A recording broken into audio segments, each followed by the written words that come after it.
It's not 11 p.m., so that's perfect. So we have Seek with Miss Angie Lucas.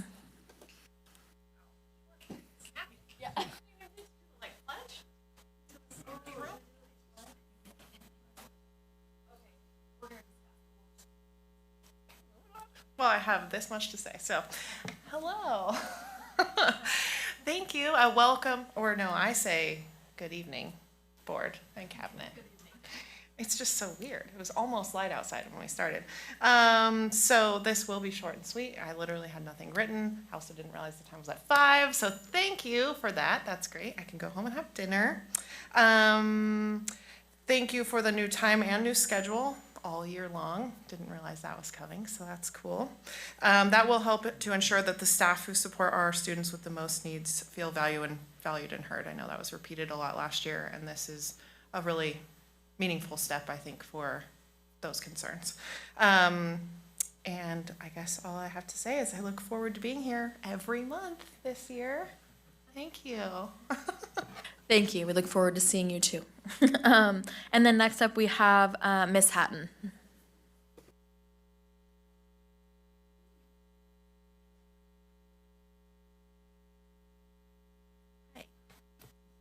Good evening, Superintendent, board members, cabinet, and community members. I want to begin by thanking you for rotating the ACUSD and ACOE meetings. That consideration truly means a lot to our members. I'd also like to share my goals for this year. One priority is encouraging greater membership engagement, beginning with our first Blitz Day in November. It was great visiting the different sites and connecting directly with the members that we hope to at least have one more Blitz Day beginning of this year. I've also assigned a site representative to each location to strengthen communication, collaboration between our members and the executive board. That said, none of these efforts will matter if our members continue to feel the financial strain from what we lost last year. Many are actively seeking employment outside of ACOE, and it's deeply concerning. This coming year, we will continue to fight for fair and competitive salaries and benefits so our employees can stay and thrive and feel valued. Thank you. Thank you. Okay, next we're going to move on to public comments on non-agenda items. I don't think we have any comment cards. So that brings us to item 8, the consent agenda. Does anybody have any questions or comments on our consent agenda? No. Okay, if not, then we would just need a motion. I motion that we approve item 8, the consent agenda. Second. Okay, and the vote, Peter? Yes. Ken? Yes. Shane? Yes. James? Aye. I'm also a yes. Okay, moving on, item 9, we don't have any communications. We do not have any action items either. And we also don't have any discussion items. So that would just bring us to our board policy updates. Thank you. And as a reminder, since this is all new with county meeting going first, and I'm glad we were able to make that work, because of the way our board policies get approved, we put the district slightly ahead of the county office. So these board policies were on the December meeting as a first reading on the district side, and they're on the school board meeting tonight, the district meeting, for an approval. And so this is a first reading of the district. So I know the cadence is it's gonna take a little getting used to. So we've had a first reading of these, but at a district meeting, this would be the first reading for a county meeting. And so again, any discussion or questions on this, now would be the time to do that. Okay, any discussion, questions on any of these board policies? I do have one minor discussion item, and this is on bylaw 9005 governance standards. Okay. That states that we need to, item 7, periodically evaluate our own effectiveness. Based on the standards listed here, and I know this is an extremely brief list, but I think we're doing okay, and we're working well together. Okay. And Happy New Year, and it's good to be part of the team. Okay, all right. Yeah, and that is a good point. And historically, it seems like every year or two, the board, we would have a study session to do a board self-evaluation. So that's something we could discuss for, typically it's been done in the springtime. Okay, perfect. Any other comments or concerns about any of these policies? It's the first reading, so we can also bring them back. for Just, vote. I have just one question on the 7,000 series first facilities. Is this just like an update, or is there anything that triggered that? Good question. Let me pull up my notes. Is this policy updated as part of CSBA's process to regularly review policy documents that otherwise would not be revised due to no applicable changes to law, regulations, new guidance, or other directives? Yeah, so this one was not triggered by any sort of law or state policy change. It's just because it's been 7 years since it was last adopted, just time to look at it again and reapprove it. That, or I guess part of my question would be anything that's happened in the county that may have triggered us to update this? No, Okay, thank you. good question. Okay. Any other questions or comments? We don't, like I said, this is just a first reading, so we don't have to vote on this. I continue to appreciate, and I'm not sure whether Jared, your team is doing this or simply a CSBA that's providing us these differences, but the red line content is helpful to see the changes. For example, in that very same one with 7,000, it talks about the added language there in that first paragraph that in some instances, the best use of our facilities may be reuse by a third party, in other instances, lease, sale, et cetera. I think it makes it explicit and clear that we are trying to, or the intent of all stewardships, including education, is make the best judgments we can about the sacred fiscal dollars we spend. So I think it's very healthy that we are continuing to update these and at least look at them on a regular basis. And thank you. And the way CSBA has rolled this out now, and Haley has been leading this work with the other administrative assistants to cabinet members, and this coincides really well with our board policy manual, which is also part assembly, also run by CSBA. And so the way they're presented, it makes it pretty easy for Haley the next day, if like at the district meeting tonight, if policies are approved with a few clicks, then our board policy manual is updated immediately. So the goal would be to have those policies, if board approves them that night, the next day they would change in our board policy manual. And so the way it's presented now is a little different than the past, but it's set up in Assembly that way so she can get it in there quickly and we don't have any real lag time. Okay.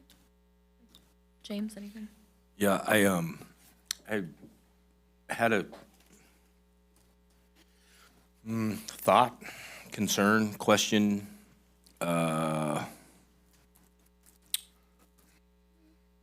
Closed session, 9321. I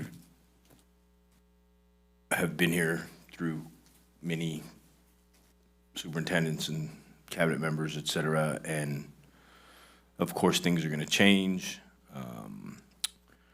One of my questions, I asked it once before a while back. In closed session, how do we now, because I remember we used to, keep track of what's been discussed?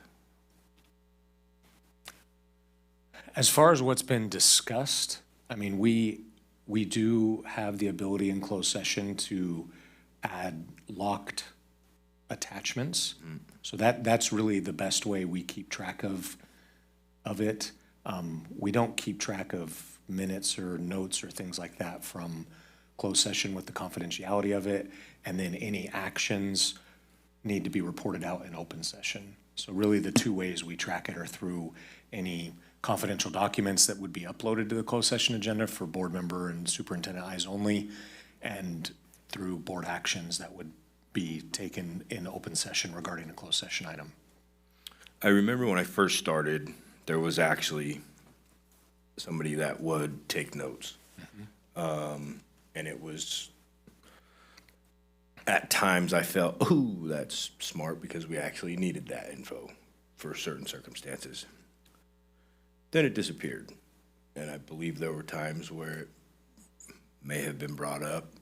How come we don't do that anymore? Is it common to do that? To take notes in closed session, I know the last time we moved away from it, that was the advice of legal counsel. That was a long time ago though, James. So I think your question is relevant to everything we've been doing, and I think it would be worthwhile for me to look into that to see if, what would be the best approach moving forward. Yeah, I would appreciate that. But again, if it's typical to be like, nah, we just don't do that, okay, then I'll accept that answer. Maybe it was just something that a prior administrator or superintendent chose to do, and that's just not standard practice.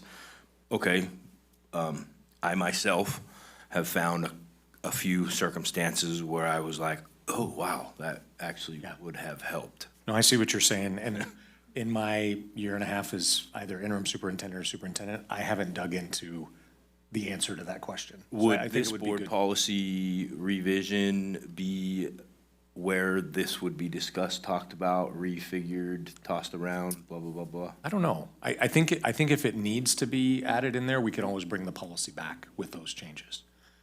Okay. And then is it, I thought I heard you say that this was the final for these, but No. Kayla's saying they are first readings. First reading for these same policies, we had a first reading on in December. Correct. So they're on for approval tonight on the district meeting. District side, okay. Okay, that's all I was just thinking in my head about the closed session and notes being kept. Yeah, no, it's a good question. If that's where I would ask that question or not, but if we can look into that, that'd be great. Thank you. Okay. Any other questions or comments on these? Okay.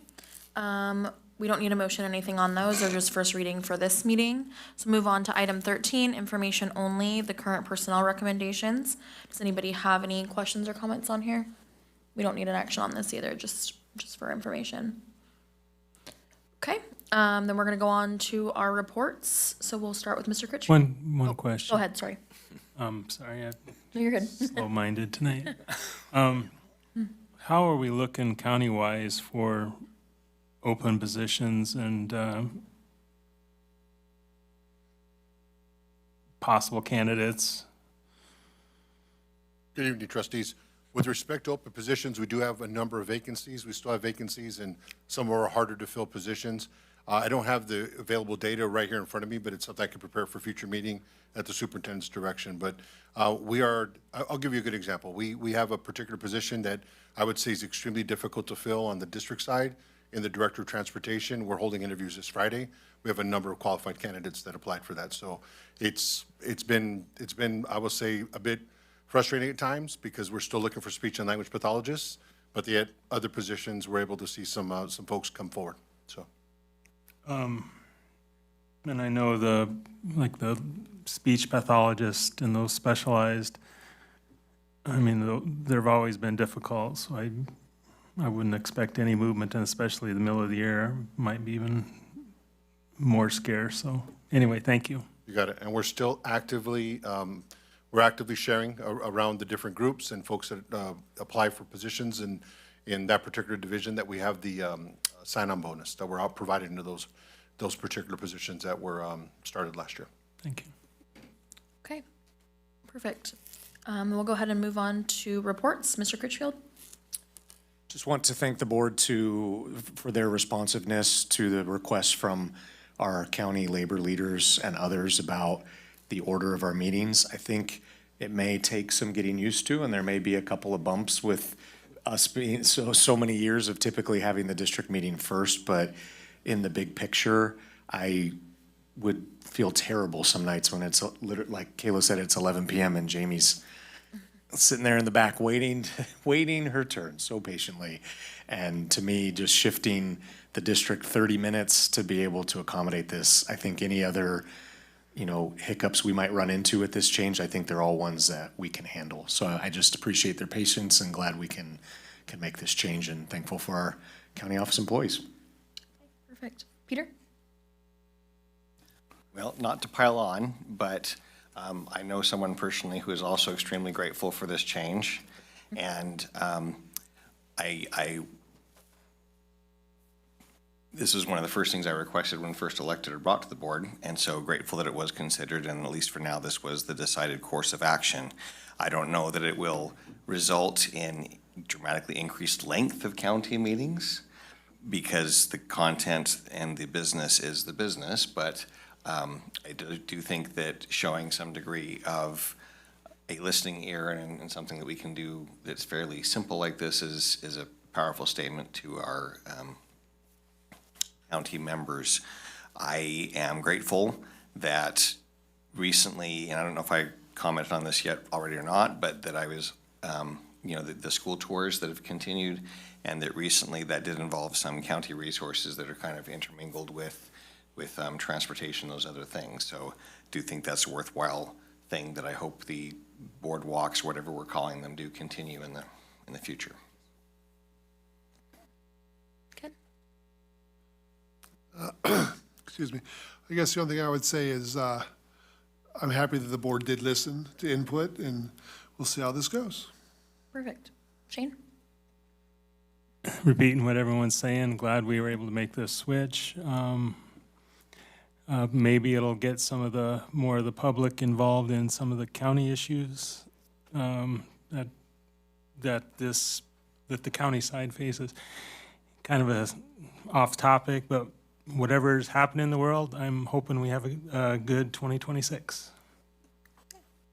James?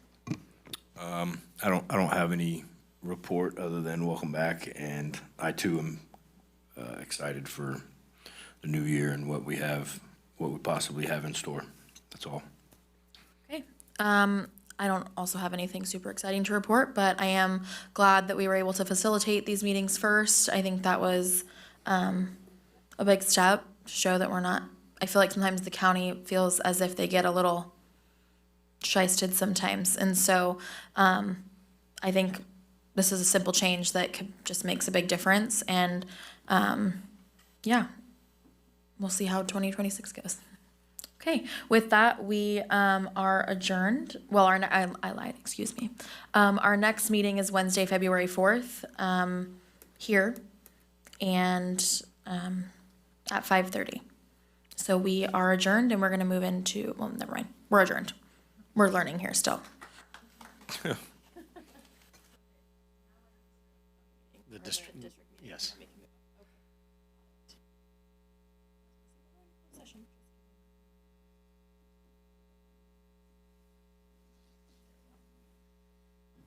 Okay, we are going to call our Amador County Unified School District meeting to order. All of our board members are present. Are there any public comments on closed session? No? Okay. With that, we are going to move into closed session, and we will be back at 7 o'clock to start the meeting.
open session. We do not have a report out on closed session. Do we have any deletions or corrections to the agenda? We do not. Okay, please join me in the Pledge of Allegiance. Salute, pledge.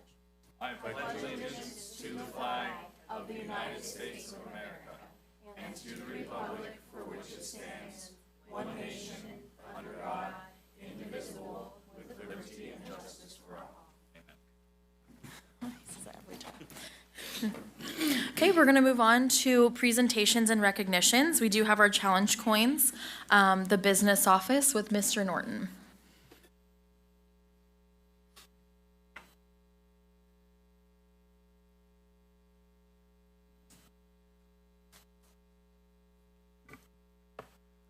Good evening, Board. Thank you for this opportunity to present tonight. I'm here to recognize a truly vital member of our business office team, someone who has not only grown alongside me in this office, but has become a cornerstone of our operations. Before I introduce her, I want to thank the entire business office staff. Several of our team members are here tonight, which speaks to the culture we've built. They work tirelessly behind the scenes, often in roles that are only noticed when something goes amiss. So it's a privilege to pull back the curtain and recognize their work that they do. So to that end, it gives me great pleasure to recognize and award the Business Office Challenge Coin to Amy Martz. Amy, please come forward.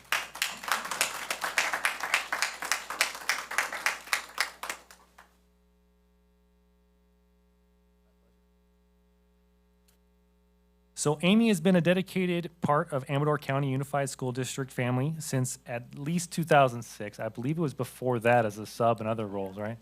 Yeah. So, but she joined the best team in the district, the business office, as of June 2022. And I have a bit of a personal connection to Amy's start date. She was actually hired by my predecessor before I started. So I do often wonder if Amy knew quite what she was getting into when she took the accounts payable position. She showed up for her new role only to find her boss was some new guy from Central Valley who was still finding his way around Amador County.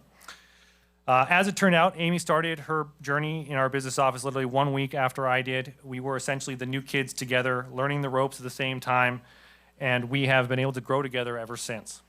Last year, Amy earned the promotion from accounts payable clerk to fiscal analyst.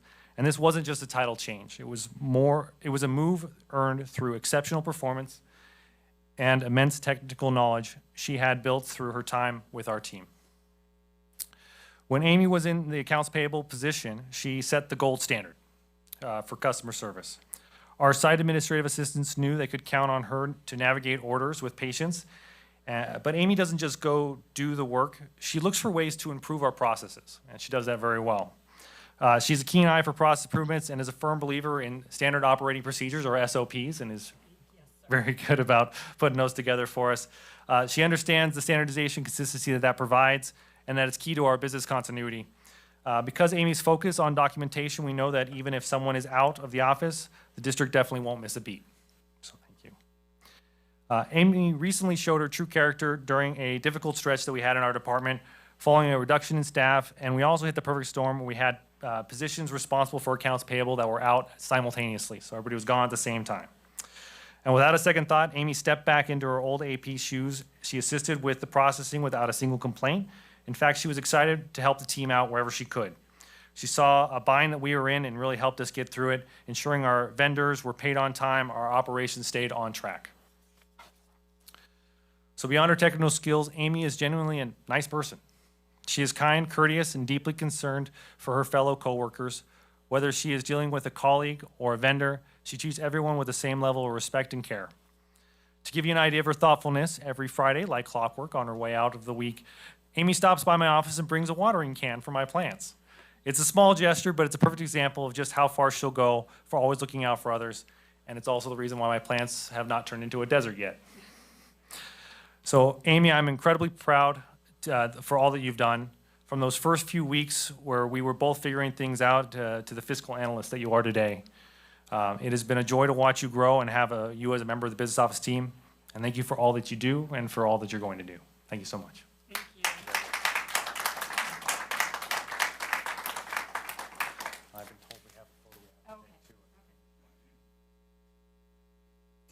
Okay, don't forget your picture. Next we'll move on to employee organizations. First, we have ACTA with Ms. Jensen.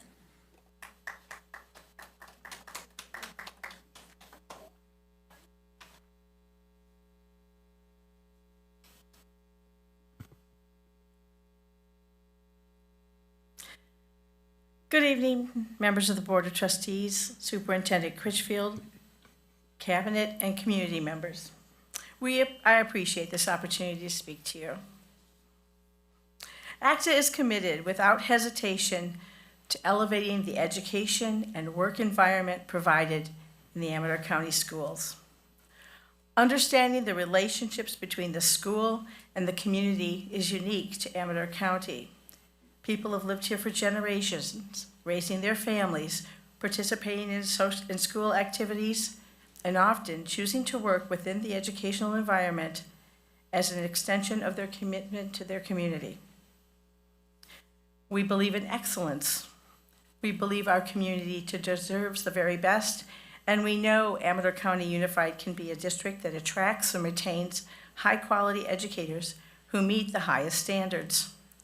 With that in mind, we see ourselves as working side by side with the leadership to make the district the place where great teachers want to stay and want to come. I also want to speak plainly about something I'm aware of and the impact it will have on our community. Educators are actively seeking employment outside of Amador County. The most common reasons we hear are compensation and medical coverage, especially affordability and access. Another reason people have given for wanting to leave is the history of negotiating for salary and benefits in a way that too often requires pleading for a package that at a bare minimum allows educators to stay just one more year. We are ready to partner. We are ready to bring forward educator feedback, problem solve collaboratively, and support the work of building a district that people choose, not one they leave because they feel they have no choice. Let's be real. Some people are looking, but we can also be proactive. We can work together, find solutions, and create reasons for people to pause, to hesitate, to choose to stay, because what we offer here is worth staying for. The way we do that is to proactively address the exodus, bargain with retention in mind, and honor the commitment of educators and staff so the relationships that have kept educators in Amador County remain strong. Working together, we can solve these challenges and create a district where educators feel valued, supported, and proud to build their careers, and our community thrives. Thank you very much. Thank you, Ms. Jensen. Next up, we have CSEA, and I think that Ms. Bell is here for Mr. Baird.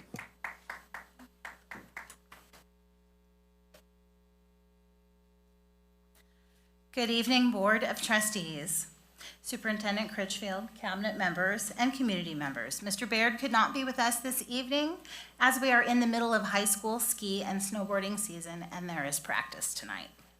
I am excited to see items 15.1, .2, and .3 on tonight's agenda. If approved this evening, our Nutritional Services Department will see some big changes in the near future. New jobs will be created, students will receive enhanced services, and our CSA 239 members in this department will see much needed pay increases. I would like to thank Mr. Pingree and the district's negotiating team for all their hard work in bringing these proposals to the bargaining table and now to the board. As we begin a new calendar year, we bring forward with us some of the problems we faced in 2025. Our district still faces a budget shortfall, and our staff still feels the pinch of increased healthcare costs as well as inflation. My ask of you this evening and moving forward in 2026 is that you do your own careful research. Speak to your constituents, listen to what they have to say, ask the hard questions, gather all the facts, and make your own informed decisions. Thank you. Thank you. Okay, we're gonna go ahead and move on to public comment on non-agenda items. We do have some speaker cards. I will go ahead and just read the little beginning. A person wishing to be heard by the board shall first be recognized by the president and shall then proceed to comment as briefly as the subject permits. Individual speakers shall be allowed 3 minutes to address the board on non-agenda items. The board shall limit the total time for public input on each item to 20 minutes. With board consent, the board president may increase or decrease the time allowed for public presentation depending on the topic and number of persons wishing to be heard. The president may take a poll of speakers for or against a particular issue and may ask that additional persons speak only if they have something new to add. Okay, our first speaker tonight is Michael Garcia. Hello. I'm gonna be looking down a lot. I don't wanna be disrespectful and like not give you guys eye contact, but I'm terrible at memorizing these things, so just making that clear ahead of time. So, good evening, trustees, superintendent, and cabinet members. I hope you had a restful Christmas and a safe and happy New Year. Tonight, I would like to ask for an update on health insurance. I will also briefly speak about next month's paycheck and the financial reality that many of us face working or while working for ACUSD. So first, regarding health insurance, has there been any progress on addressing the lack of affordable options for employees? Has the committee been established yet? I haven't seen any communication about this, so I wanted to ask publicly. To address a more difficult topic, I get it, and I know you're probably tired of me talking about financial hardships, and to be honest, I'm tired of living it. I'm a credentialed, tenured teacher in this district, and I don't make more than $1,000 a week. Approximately, I earn $38.52 a month after taxes. And beginning next month, it's going to be even less. I want to be clear. I understand that the administrators have been asked to take on more responsibilities, and I recognize and value the work. However, the same is true for the teachers, the directors, the janitors, the paraeducators, and classified staff across this district. We've lost employees because they were asked to do the work of multiple people for wages that are not livable. Yet this board approved a 4% raise for the highest paid employees in the district, cabinet members, while offering that same percentage to teachers in real dollars means a raise of roughly $6,000 for someone making $150,000 a year, compared to a few $1,000s for employees who already struggle to make or meet basic needs. This sends a message. While the district says it cannot afford meaningful raises for educators, it somehow finds the money to increase the compensation for those who already earn the most and have the least direct interaction with students. You often say, we care about our educators, and I ask you to consider what that statement means in practice. How many of you had to rely on food banks? How many have had to skip medical care because insurance premiums and copays are unaffordable? How many of you had to choose between paying bills and buying gifts for your kids at Christmas? I understand that life isn't fair, but it is deeply troubling to hear expressions of care while watching leadership accept raises, knowing that so many employees in this district are facing real financial hardship. I'm asking this board to reflect on its priorities and to act in a way that aligns with the values it claims to uphold. Thank you for your time. Okay, the next speaker is Patricia Angija.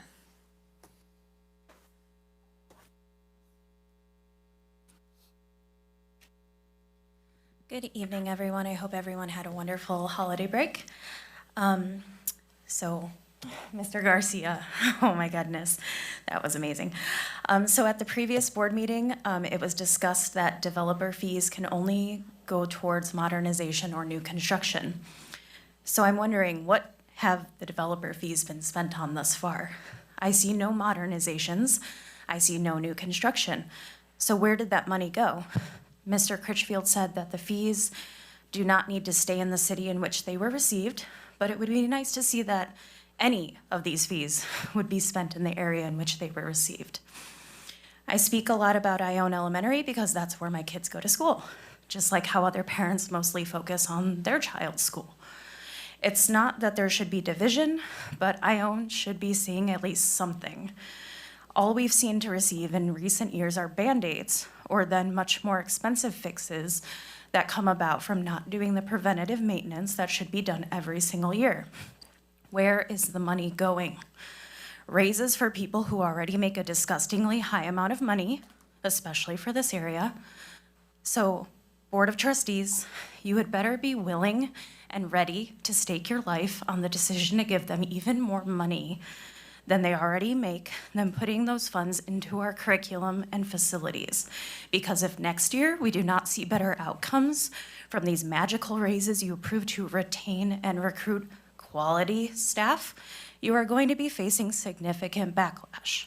In the same vein with consolidation, if you're going to be so certain that this new consolidation will result in better educational outcomes, you'd better be willing to stake your reputations and characters on it, because if that does not work out the way promised, just like when Ione lost our high school with the false promises of significantly better educational opportunities, you're going to have a very hard time explaining why we didn't get what was promised. I originally was pro-consolidation, as I saw the logic between less facilities equaling more resources for other areas such as curriculum, transportation, and facility maintenance. But after being tuned in more closely to how the board and district operates, I have lost faith and trust in all of you, honestly, to do what is best for our students and staff. I do hope that you can prove me wrong and your decisions will pay off the way you intend, but I'm not holding my breath. Thank you.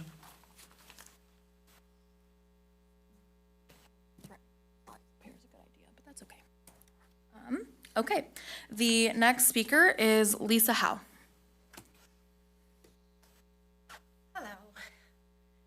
My name is Lisa Howe, and I just want to say thank you for letting me speak. I'm the 6th grade teacher over at Pioneer Elementary School, and Pioneer is much like Amador County Unified School District by and large. Our students are dealing with both poverty and trauma for the most part. It is no secret that trauma and poverty are best dealt with when kids come to school with dealing with trauma and poverty, their education is already behind the 8 ball. It is very difficult for children in those situations to even be ready to learn, much less learn. So we're already behind in test scores when we haven't even talked to the kid yet. Unfortunately, for us at Pioneer, one of the things that really helps kids when they're dealing with poverty and trauma is consistency. And most often that consistency is their school. I'm not sure if the board is aware, but we have had a counselor at our site for the past 3.5 years. She has worked really hard to develop relationships with these kids. Children who go and see a counselor, they don't walk in and just start telling you of all their traumas in their life. It takes time. She does a great job at having wacky Wednesdays at lunch, allowing kids to come in. She's started the Safe School Ambassadors program at our site for 4th, 5th, and 6th grade. She's also, when she has counseling sessions, she does some one-on-one, but mostly she does a lot of group work. She helps with children who have disabilities in making friends and understanding how their words affect others. She does a little role playing and stuff, and she has been a great asset to Pioneer Elementary, providing stability and consistency. Unfortunately, because of an adult problem, our counselor was moved to Ione Elementary and Ione Junior High, and we are now without. I understand that technically there was supposed to be a counselor at Ione that was supposed to come to Pioneer, but it seems, and she's not coming to Pioneer, but it seems like the district chose to take an adult problem at the expense of the children. I don't have any solutions. I certainly do not know all the ins and outs of everything that had happened. I just want to express how greatly disappointed we are, how demoralizing it is for both the students and the teachers at Pioneer Elementary to lose this excellent resource, especially when we are without a kindergarten, 3rd grade, and special education teacher. So we're really hurting up in those hills, and we have really precious children. I don't want to put our precious children above my own, but I do want to say, hey, maybe there was a better solution. Thank you. Thank you. Okay, we're gonna go ahead and move on to the consent agenda. Do you have a question? Yeah, is there any way the board can get some follow-up on that last public comment? Yeah, because it's a personnel matter, I'll keep it outside of a public board sure. meeting, but I can provide a communication. Okay, thank you. Okay. Okay, we're gonna go ahead and move on to the consent agenda. Does anybody have any questions or comments on consent? If not, we would just need a motion. I got a question. Do we have So on the item 12-3A1, the school accountability report cards, it's going through that and, you know, being up on the board for, I guess going on the 4th year, it seems like a lot of it stays the same. And I would like to get something as far as a solid plan that not only that we can go over, but that we can present to the public, you know, how we can address these things, including the last comment that we received. I just think it's really important that I want to be more proactive and not reactive to, you know, not let something happen and then figure out how to deal with it. The other, I guess, two-part question. The other part is, you know, going over the maintenance issues that are listed. It says that in that document, it says the issue, and then it says the fix in the form, but I do not see any fix. All I see is the issues. And what I would like to see, and I know it's a heavy lift to begin with, but I would like to see a monthly list of maintenance issues for every facility. I would like to see what the issues are, what the planned repair, the schedule, and if it met the schedule or if, you know, something came up, and also the costs. And like I said, I know it's a heavy lift, but I think we need to have something in our hands that us as a board can look at and say, yeah, we're fixing this issues, or as you know, our facilities get older, it's only going to get worse as far as, you know, the amount of maintenance that's going to be required. I'm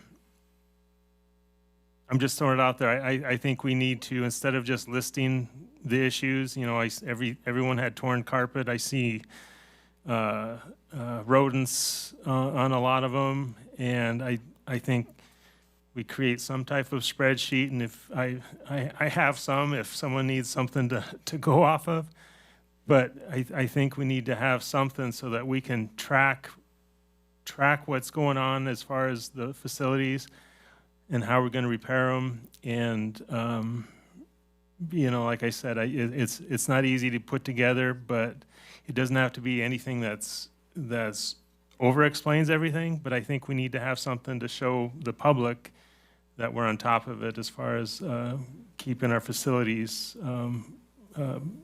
maintained, especially if down the road, whenever that happens, if we have to build something new, we want to show that we have the capability of keeping on top of keeping our facilities top-notch. I'll get with our Director of Maintenance and Operations, Joe Cruz, on your idea. I think there's a lot of merit to it and being able to better monitor what's going on. We do have a system called School Dude for work orders. It does have its pitfalls, though, as well. And so I think some sort of tracking system might be a better way to go. And just in my other job, spreadsheets are pretty simple. Yeah. And you can even, you could have the scheduled maintenance, and if, say, something comes up, there's a huge roof leak, well, you could designate that as an unforeseen issue, and that we could help keep track. I think would also help us keep track of our maintenance costs as far as, okay, what facility is really getting hammered as far as trying to Band-Aid everything, so. Okay, before we move on to any more comments, real quick, we do have 2 speaker cards on the consent agenda. Patricia and Gija, you have one on 12.2A, the warrants, and 12.3, the school accountability report. Good evening again. So on 12.2A, the warrants, we see on 12.5, $68,000 for Lozano Smith, and another $36,000 for Lozano Smith on 12.19. I'm not sure the COP went away. I don't know if Lozano Smith is managing any other aspects of anything legally for us. Maybe the consolidation, but that's pretty hefty. Let's see. Then there is, I wasn't aware that we were leasing any buses, but we have on 12.12, $173,000 for lease payment number 4 for KS State Bank. Let's see. 12.12, SciTech Solutions Independence CUME file scanning for $40,000. And then the continuing MGM transportation. So I know we had discussed, did we shoot ourselves in the foot for not going through with those van purchases? But then in discussions with Mr. Critchfield, it seemed like there was justification for either route. It was either when we do have all these vehicles, oh, we don't have enough drivers for them. So buying those vans wouldn't change that. We still wouldn't have the drivers. But then, oh, now it's we don't have enough vehicles, but we don't have enough drivers. So what's the point of spending more money on vehicles? It's just a lot of money. Then on to 12.3, school accountability report. I went through these, obviously most in detail, Ione Elementary. Since this is where my kids go to school. I'm sorry, ma'am. Would you like me to start your time over for this new item? Yes, please. Thank you. So Ione Elementary this is where my kids go to school. The FIT report, as of September 24th of 2025, the big mentions were gas leaks, mechanical HVAC sewer problems, dry rot, boys' restroom, black growth on ceiling tile. And in all of the sites I noticed, menstrual products are not readily available in either staff or student bathrooms. The overall rating for Ione Elementary is poor. Broken windows, dry rot, carpet torn lifting, which creates a tripping hazard, rusted ramps, dry rot. Overall, school rating poor.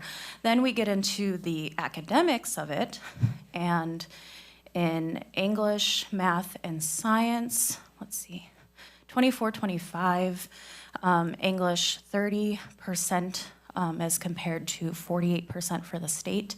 Math 22%, 37% for the state. Science 30.34 for Ione Elementary and 32.33 for the state. Expenditures per pupil as of 23-24. The school site spends $5,407 per each student. The state spends $11,146. That's less than half. Why are we spending so little on our students? The school site average teacher salary, $73,000. State average salary is $92,000. And then percent of budget for admin salaries, district is 5.85%. State is 5.47%. We're higher for district admin salaries, but give them more, right?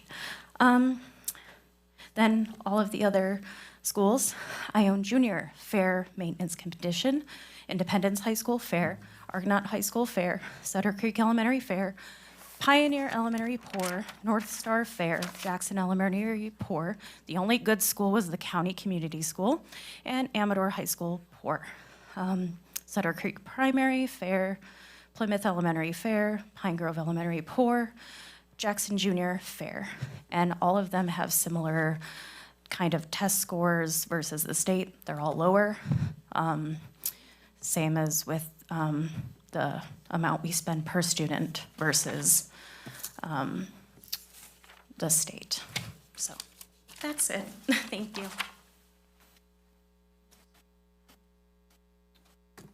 Okay, we'll go ahead and move on with the discussion. Are there any further discussion items on consent? Do you want to go first or shall I? You can go first. Okay.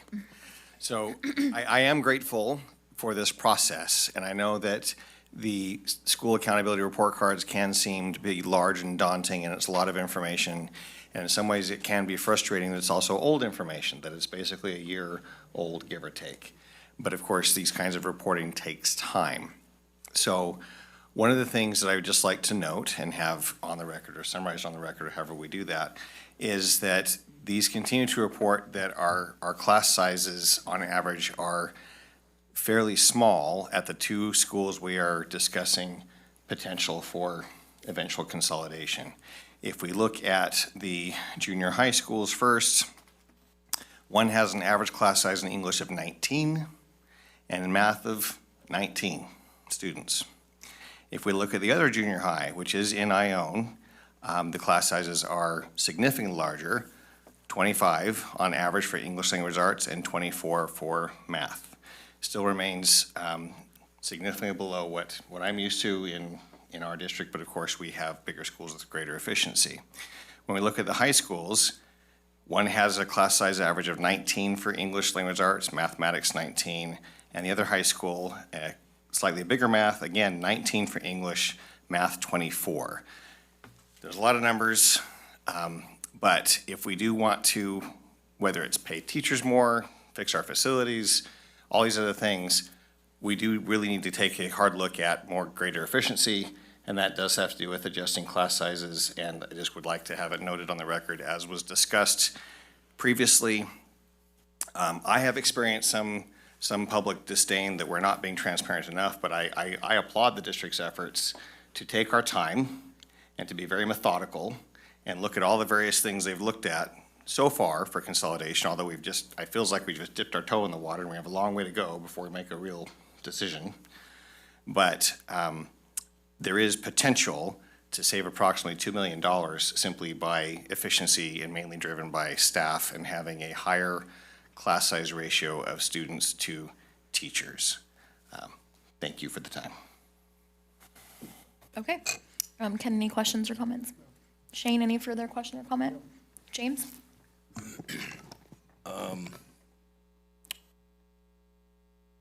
Forgive me with this one. I was confused about the claim rejection letter. I had a question. Robert, anybody? The part that I was confused, was trying to figure it out, it says it does not identify the school district employee who caused the injury. Because the injury was not caused by a school district employee. Okay. Then that explained everything. Sorry. Okay, and I also wanted to, I had on my little Post-it notes here that the report cards, the Stark report cards, similar to the other board members, it seems like, I could be wrong, and I hope I'm told that I am if I am, a lot of this was cut and pasted from each other. Or does each school have, I could probably answer that question myself, but does each school have these exact same issues? Like everybody has unsecured too high items on a shelf, everybody has the same watermark and ceiling tiles, like. So the FIT reports are actually done by an outside agency. We have somebody come in and do those. So we contract with a company that used to be, I'm sorry, I'm having a senior moment. It used to be SINA when I was a principal, and they were the school's insurance authority, and they would come in. They're the people who carry our insurance. Okay. And they would do our facilities, and every year go through and do our report. Whoever is the name of the entity who does that now comes out and did that in the fall. So I'm going to venture to say to you, some of it was probably cut and paste just because they were having to say the same thing over and over again. but this is for each school. So they did physically walk. So they may have used the same verbiage, but it was the same thing that was happening in multiple classrooms across the district. Okay, and that makes a lot of sense. I was just curious about it because I was seeing like verbatim, same paragraph, same line, same specific item, like. So they give us their report in one big Excel file, and each, on the bottom, the tab has each school. And And that's fine. I was just curious. My other thing is I've seen many of these things throughout the years, and it seems like it's still the same stuff. Are we fixing these from 6 years ago? are you talking about the SARC or the FIT report? All the reports that are saying that the ceiling tile is wrong, or the carpet was screwed up at Ione Elementary. Like, it's like, are we fixing them at all? That's a question for maintenance. Yeah, I can get with Mr. Cruz on that. I know, again, I can't speak to every specific site, but we have maintenance employees dedicated to replacing carpet. We've done numerous classrooms over the last several years, ceiling tiles and all that. Obviously, we still have a lot more to do. I talked to Mr. Cruz about, assigning one maintenance worker just for the FIT report findings to just start working their way through that, so that we can do that. The FIT report, it's helpful, but it's also incomplete. It's just a visual review. So they're not getting into a lot of infrastructure type things. It's just what you can, they walk into a classroom or a space and what they observe is what the FIT report is set up for. Yeah, I get it. I all about inspections and reports and all of the fancy bougie stuff that people do. I'm just curious, like, with all of this information we're gathering, has it or when will it be taken care of? Well, again, when you're as behind as we were, like I said, I don't know, I want to put a count to it, but I know typically over the summertime, we're replacing anywhere from 5 to 10 classrooms, carpet, and doing numerous other projects with our in-house staff. And so, it just catching up obviously takes a long time. And so, is it fair to say that we are in a position where we won't catch up? Depends on the area. I mean, with the age of some of our facilities, catching up on certain things would be challenging with how old they are. And I don't mean catching up defined as a blinging schoolhouse. No, I know. Top notch. I didn't interpret it that way. Yeah. Yeah.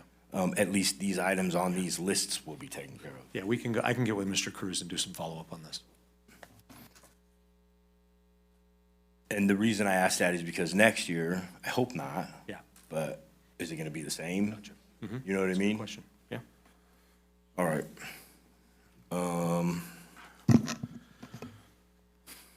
That was all. Any further follow-up before we just need a motion?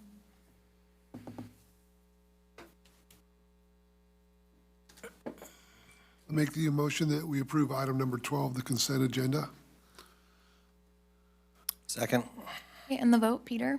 Yes. Ken? Yes. Shane? Yes. James? Aye. I'm also a yes. Okay, moving on, item 13, communications, we do not have any. We'll move on to item 14, discussion items. We have our 25-26 food service spending plan, Fund 13. Mr. Norton. While he's getting set up with Mr. Pingree, typically on our agenda, we have our discussion items come after our action items, but this discussion item with the food service spending plan leads directly into our first action items that were referenced by Mrs. Bell earlier this evening with food services. So we felt it was important for the board to have this discussion item first, and then we'll move into the action items that relate to this. So thank you, Mr. Pingree, for being here, and Mr. Norton's always here, but thank him as well. Good evening again, board. I got Mr. Pingree here tonight, so thank you again, Mike, for coming. Of course. We wanted to go over our food service spending plan for 2025, 2026. If most of you would recall, I believe you two were not here for the first presentation, but in November of 2024, we did have our first food service spending plan. And the reason we have this spending plan is anytime that our food service has a fund balance that's above a certain percentage, basically it's a 6-month of expenditures, then we have to make sure we spend down to that particular excess. In that case, at that time, that excess was 1.5 million. We'll get an update of where we were or where we are today, but as of this time, that's what spurred this plan to begin with. And then I'll turn over to Mike here for the food service updates. Good evening. Thank you for the opportunity to be here. So just some updates of what's happened since October of '24. We've served another 917,752 meals. That's breakfast, lunch, summer program meals. Since then, that's an increase by about 60,000 meals over the previous year. So we are consistently serving more students every month. We did start a smarter lunchroom movement, and part of that spending plan that you saw last time was menu boards, some updated equipment in the kitchens to support that program. And we'll get into what the smart lunchroom movement is. We are looking into a farm to school program, and that's a big thing we're getting into. There's a lot of slides on that.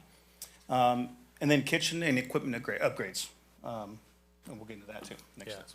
And so just to give you some samples of what has been done so far as we're going through this process, at Jackson Junior High, you'll see on the left side we have a before picture which shows a carpeted area for the cafeteria. And with really kind of an expansion of our kitchen, we've been able to modify the flooring there as well. And you could see that instead of the carpeted that we had there, we now have this nice flooring that can definitely handle food service significantly better. And then in addition, some new equipment. Mike, I don't know if you want to add to some of the equipment that's been added there. Yeah, so some of the new equipment there you see on the bottom slide there was under-counter refrigerated spaces there. That's also a worktop station. To your right are the new double-decker ovens, which require no ventilation. It's all built in the top there. And then on the left, just another picture of the new flooring there. So then at Ione Junior High, you see kind of the same thing. We had a floor replacement, and then as well, some of those similar pieces of equipment have been installed there as well. Yeah, and this is the most updated kitchen we have now. You see a new floor.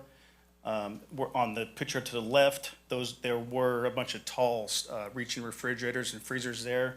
We modified those to under-counter refrigerators to give them more workspace for the increased workload they're gonna have. Before, they had one counter to make their food on. And then again, in the back there, you have two of those double-decker ovens. And on the right-hand side, you have two French hot plates. So they'll be able to actually make food out of that kitchen. So, and with that, one of the things that was on the spending plan initially was addition of food service vans. And so you'll see that those have now been purchased. We have those that are in operation. And in addition, they have the food warmers that have been installed as well. And so, Mike, can you touch on some of the things that they provide for us now? Yeah, so the main van on the left-hand side there on the bottom is for transportation from Argonaut High School to Independence High School. We serve the meals over there. We transport those breakfast and lunch. The van on the right will be actually used for, come up on these slides, for the farm to school program we're doing. And then I'll let you just touch on the smarter lunch. Yeah, so the smarter lunchroom, we had UC CalFresh come in, Kathleen Carter, and she came in basically with the assessment of your kitchen and ways to find ways to get students to eat more fruits and vegetables. Part of that is offering, you see the wooden racks there. We can offer multiple produce on there, which opens up more area for the salad bar. You see salad bar signs. Down the bottom left-hand side, we have flavor stations now. So you have Mrs. Dash unseasoned, salt packets. There's multiple types of hot sauces. There's ketchup, mayonnaise, mustard, pepper packets. There's multiple types of dressings now. It basically encourages a student to grab something off the salad bar. More fruits. There's tahini there. Just give the kids more opportunity to fill those salads with different dressings, different toppings, offer salad, different salad dressings for something they may want to build. We also, like the additional signage, there's more, you can't really see here, but there's more on the walls. The menu boards, those actually, they're up. They are going live hopefully within the next month or so. And that actually what happens is it's basically like when walking into a fast food restaurant, as they're in line from way back here, there'll be a TV up there flashing today's menu. That will rotate breakfast and lunch. They'll be able to see from the back, which basically what that does, it helps increase the speed of service when they get to the line. They've already been looking at the menu. They can decide before they get up there. It makes the line go faster and get the kids through quicker. Little techniques about putting white milk in front of the chocolate milk that increases the white milk consumption by 65%. So little tips and techniques that we're doing in each of the kitchens to help promote more fruits and vegetables. Yeah. The temperature monitoring systems are all installed. Those are, I think in the middle of next week, we have a training on those. That's basically from my side. All the sites that have walk-in refrigerators and freezers, if something goes down with those, I get a text message. It says, hey, it's below a certain temperature. We did have an instance one time where we lost the entire freezer down at the warehouse, and it was about $35,000 worth of food. So this would actually alleviate that. I can call someone, they come down there and take care of it. We can move the items out of there, or whatever we need to do. So new equipment, we have 6 new ovens at the warehouse, 3 new under-the-counter refrigerators, a 4-top burner down there, another 2-plate French plate that are waiting to be installed.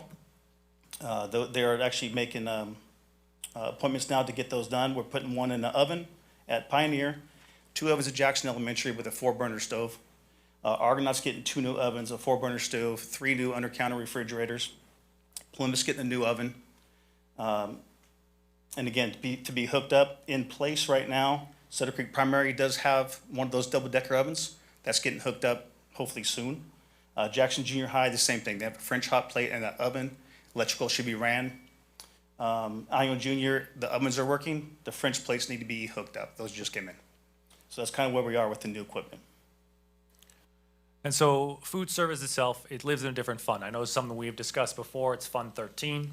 And so a lot of the ways it's funded is actually through meal reimbursements, since the Universal Meal Program has been installed in the federal and the state. And so basically all the meal costs are covered. And so with that and the leveraging of our commodities that we receive, the food service program actually netted over $1 million this last year in terms of profit. And so that actually has grown our ending balance in Fund 13 as of the end of the fiscal year to over 4.3 million. And if you look at our 6 months of allowable expenditures, we were allowed to keep 1.8, which means we have an excess of 2.4. And so that is the reason for why we are continuing to further develop our spending plan even further. Now, some of the costs and items that you've seen in this presentation, those expenditures weren't in there last fiscal year. We bought them this year, they've already been working on. So some of those things will help tick this down as we keep going. But then we have some other new exciting opportunities here that this provides to us that we can then leverage and ideally grow the program and even more. And so you'll see this is kind of the overarching thought process for how we're going to spend this down, with about $764,000 this year, 1.1 million next year, and another $550,000 the year after that. Basically, these improvements need to fall into these different buckets, and so it's speed of service or participation. So those things Mike's already talked about with some of the initiatives we're already starting to basically increase the flow of kids getting their meals, and then more kids actively participating in the program, and then improving the meal quality overall and the menu items that are available to folks. So that's another piece there. Personnel training, so our staff that we currently have on hand to help increase their skill set, also then increasing the food quality, et cetera. So these kind of all feed into each other. Move up our deferred maintenance, so if there are some pieces of equipment that have grown a little old, or if there's flooring that needs to be replaced, for instance, that we've kind of discussed, this is a good opportunity to leverage these funds to do so. And then find ways to reduce future costs. So one of the things that we'll discuss later, so for instance, our fridges, if the monitoring system's a great example of that. By putting that in, it helps us realize when the temperatures are dropping in a fridge. We need to know why. And so that's where it will help prevent food loss, help prevent future costs in the future, if that makes sense. Are you going to get into why the meal quality and menus more than doubling next year? Yeah, so what you'll end up seeing is a breakout of how we're going to spend it. And so you'll see the different items. It is broken out in one of the attachments, so you can see exactly what items those are specifically. Part of it just because some of the larger expenditures are falling into that next fiscal year. We're going to start the process now, get bids, et cetera, and then some of those items are going to come in, which will help then fuel those costs, which is why next year you'll see that cost increase, inflate significantly, and then calm down. That's why this year it's a little less too. And then just a note that the state really says that you should consider your additional expenditures that focus on improving meal service quality, efficiency, and participation, all those kind of buckets that we're kind of filling into here. Okay, so one of the biggest ones we're going to do is the Farm to Cafe program. Claire actually got the opportunity to help us out there. We approached the Motherload Land Trust, I don't know, maybe 6 months ago, Scott? About 6 months ago. And it kind of, we're run, part of the Smarter Lunchroom movement is how schools are doing any kind of farm to cafeteria program. So Pioneer has a little tiny garden plot, right? So we kind of went around the district trying to find a spot to where we could actually do a garden to bring some produce into the cafeteria, student grown, to get the participation from the students involved, get some quality, stuff we grew in the district in the cafeterias, and we just couldn't find a space. So then we approached Mother Lode Land Trust. And they were gracious enough to, we came in with just the idea, hey, what do you think? And by the end of the meeting, they were like, yeah, let's do it. So not only has this idea happened, we've actually started it. I think we've already planted like around 5,000 plants. We'll be pulling some of that in February and March to go into the cafeterias. And this is going to lead to a lot of opportunities for the CET program. For the students, but they came out and planted, they put row covers on. The idea is for them to, I think maybe Nikki could touch on more of this, but one of the things we're looking at doing is getting the CT program involved with, and we start producing this produce. Some of that produce goes into the CT program, and they can do a student-based recipe that goes district-wide based on the same guidelines that I have to follow as far as the calories, sodium, saturated, all that good stuff. And just have them more involved in a student-grown garden. We're doing first. I don't even know. Do you know? I'm sorry. I'm going to ask Scott for. What do we have out there plant right now? We've got broccoli, we've got cauliflower, spinach, leaf lettuce, and This is Scott Oneto. He is with the Mother Lode Land Trust. I'm sure you know the last name. Yeah. Good evening, board. I'm Scott Oneto, farm advisor with the University of California. So I teach people how to grow food. But also I'm a Mother Lode Land Trust director. I've been on the board for about 25 years. So yeah, this is a great opportunity we have to answer the question. We've got, let's see, we've got broccoli out there. We've got spinach, we've got leaf lettuce, we've got chard. We've got a bunch of winter produce out there. Carrots. And carrots, radishes, beets. And I think that pretty much covers it. Yeah. Yeah, so we're also going to have, we're looking at doing like student field trips. There'll be an MOU later coming in. We want to get the kids involved from the elementary level all the way up. They're already doing little planter seeds in the classrooms and little Dixie cups. So that can then be brought into the garden. The garden they can do their field trips. They can come out and watch how it grows. They can cultivate it and see it back in their cafeteria. We had, 10 or 12 students out there. They were great. Claire, what was your thought on the whole thing? I'd be interested to hear. Oh, I thought it was amazing. I really liked it.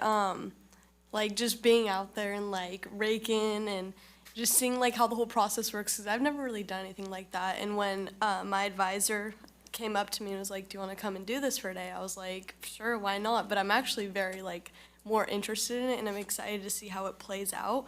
Because like students being able to see like in the cafeteria and being like, oh, I grew this, which I feel like is very cool and amazing. And you guys said you might bring Bosco sticks back, which would be great. I've been missing them. Where do those grow in the garden? Not in the garden, Okay. but maybe we can talk more about that. Yeah. But I really like the idea, and I hope that like we can come back out there more and help you guys out, because it was a super cool and fun learning experience. That's good. We were just talking about a work party for next week. You'll get an email, I'm sure. And Bosco sticks? She bribed me to go work, I think. So yeah, right now it's a half acre, correct? So it's basically a test plot. It's not going to be enough produce to go to every single site, maybe a little bit per site, but we're going to focus on the junior highs and high schools when we start producing this stuff. And then there's a possibility of expansion to really how big we want to get it, right? Yeah, I think, part of this idea was, so the land trust, to give you a little bit of idea of the land trust, so it's, if nobody's familiar with the Mother Lode Land Trust, it's a nonprofit organization that basically its mission is to protect and preserve not only agricultural lands, but historical sites, open space, and for basically land for the next generations. And so we often work with private landowners to put conservation easements on their property, which basically removes development rights. But we do have some lands that we own in fee title. And so this particular ranch is located just out on Jackson Gate Road. So if you're familiar with where Teresa's restaurant is or where the Chickazola store is, The Chickazola store is part of our property.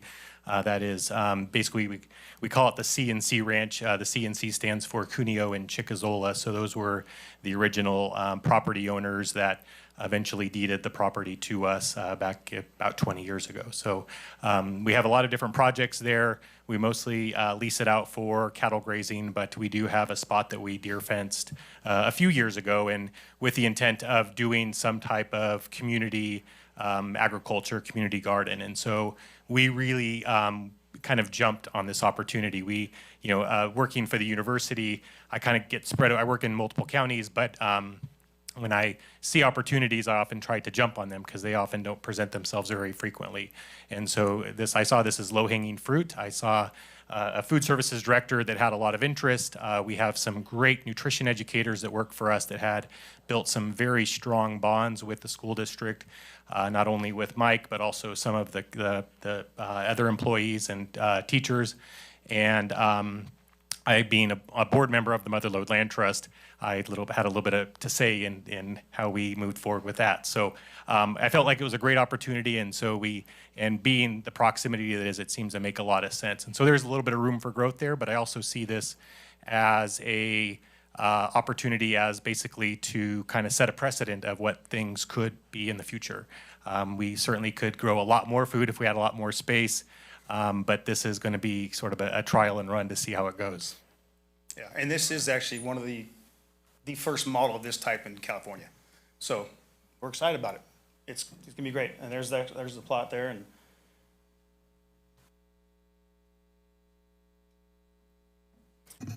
oh, and part of that, I guess was that slide on there? Can you go back one slide? That's me. Oh. On ours? Do you want me to describe that map? Or? There you go. Oh yeah, so after the expansion, the creation of Farm Lead is one of the things on the agenda tonight about creating a position for the Farm Lead.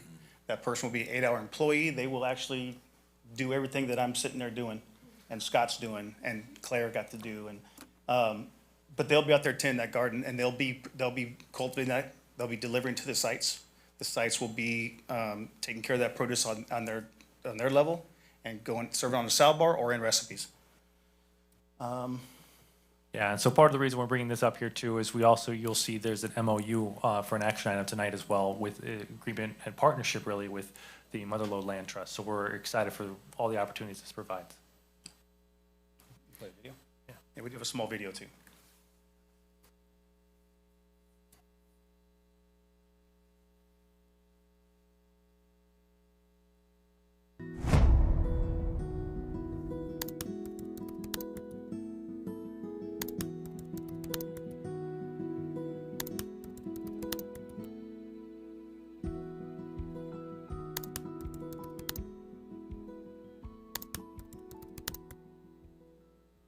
Hi, I'm Mike Pingree, Food Service Director for Amador County Unified School District. Welcome to the farm.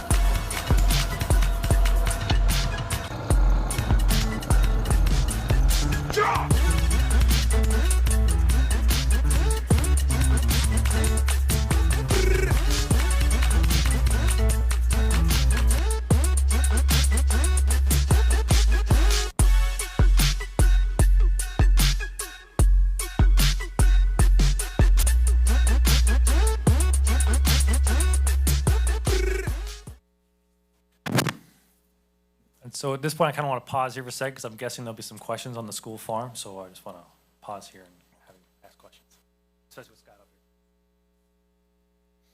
So we want to hire a position for someone to care for, but we also want CTE and students involved.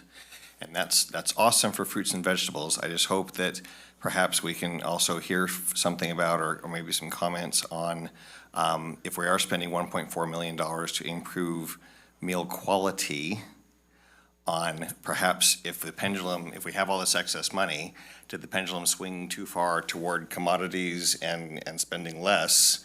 And we need to swing back toward higher quality stuff, even if it costs a little more, so that we don't hear, well, for more than a year than when I was on the board, sitting out there in the audience, no offense, sir, but heard lots of complaints about the quality of school food. And so if you could perhaps address that, especially considering the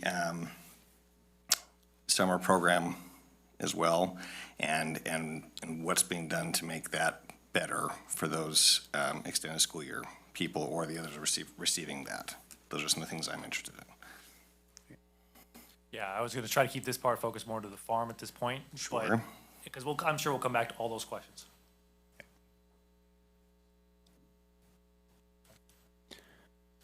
Where you're mentioning expand the learning beyond traditional classrooms, does that include possibly having instruction with teachers, certificated teachers?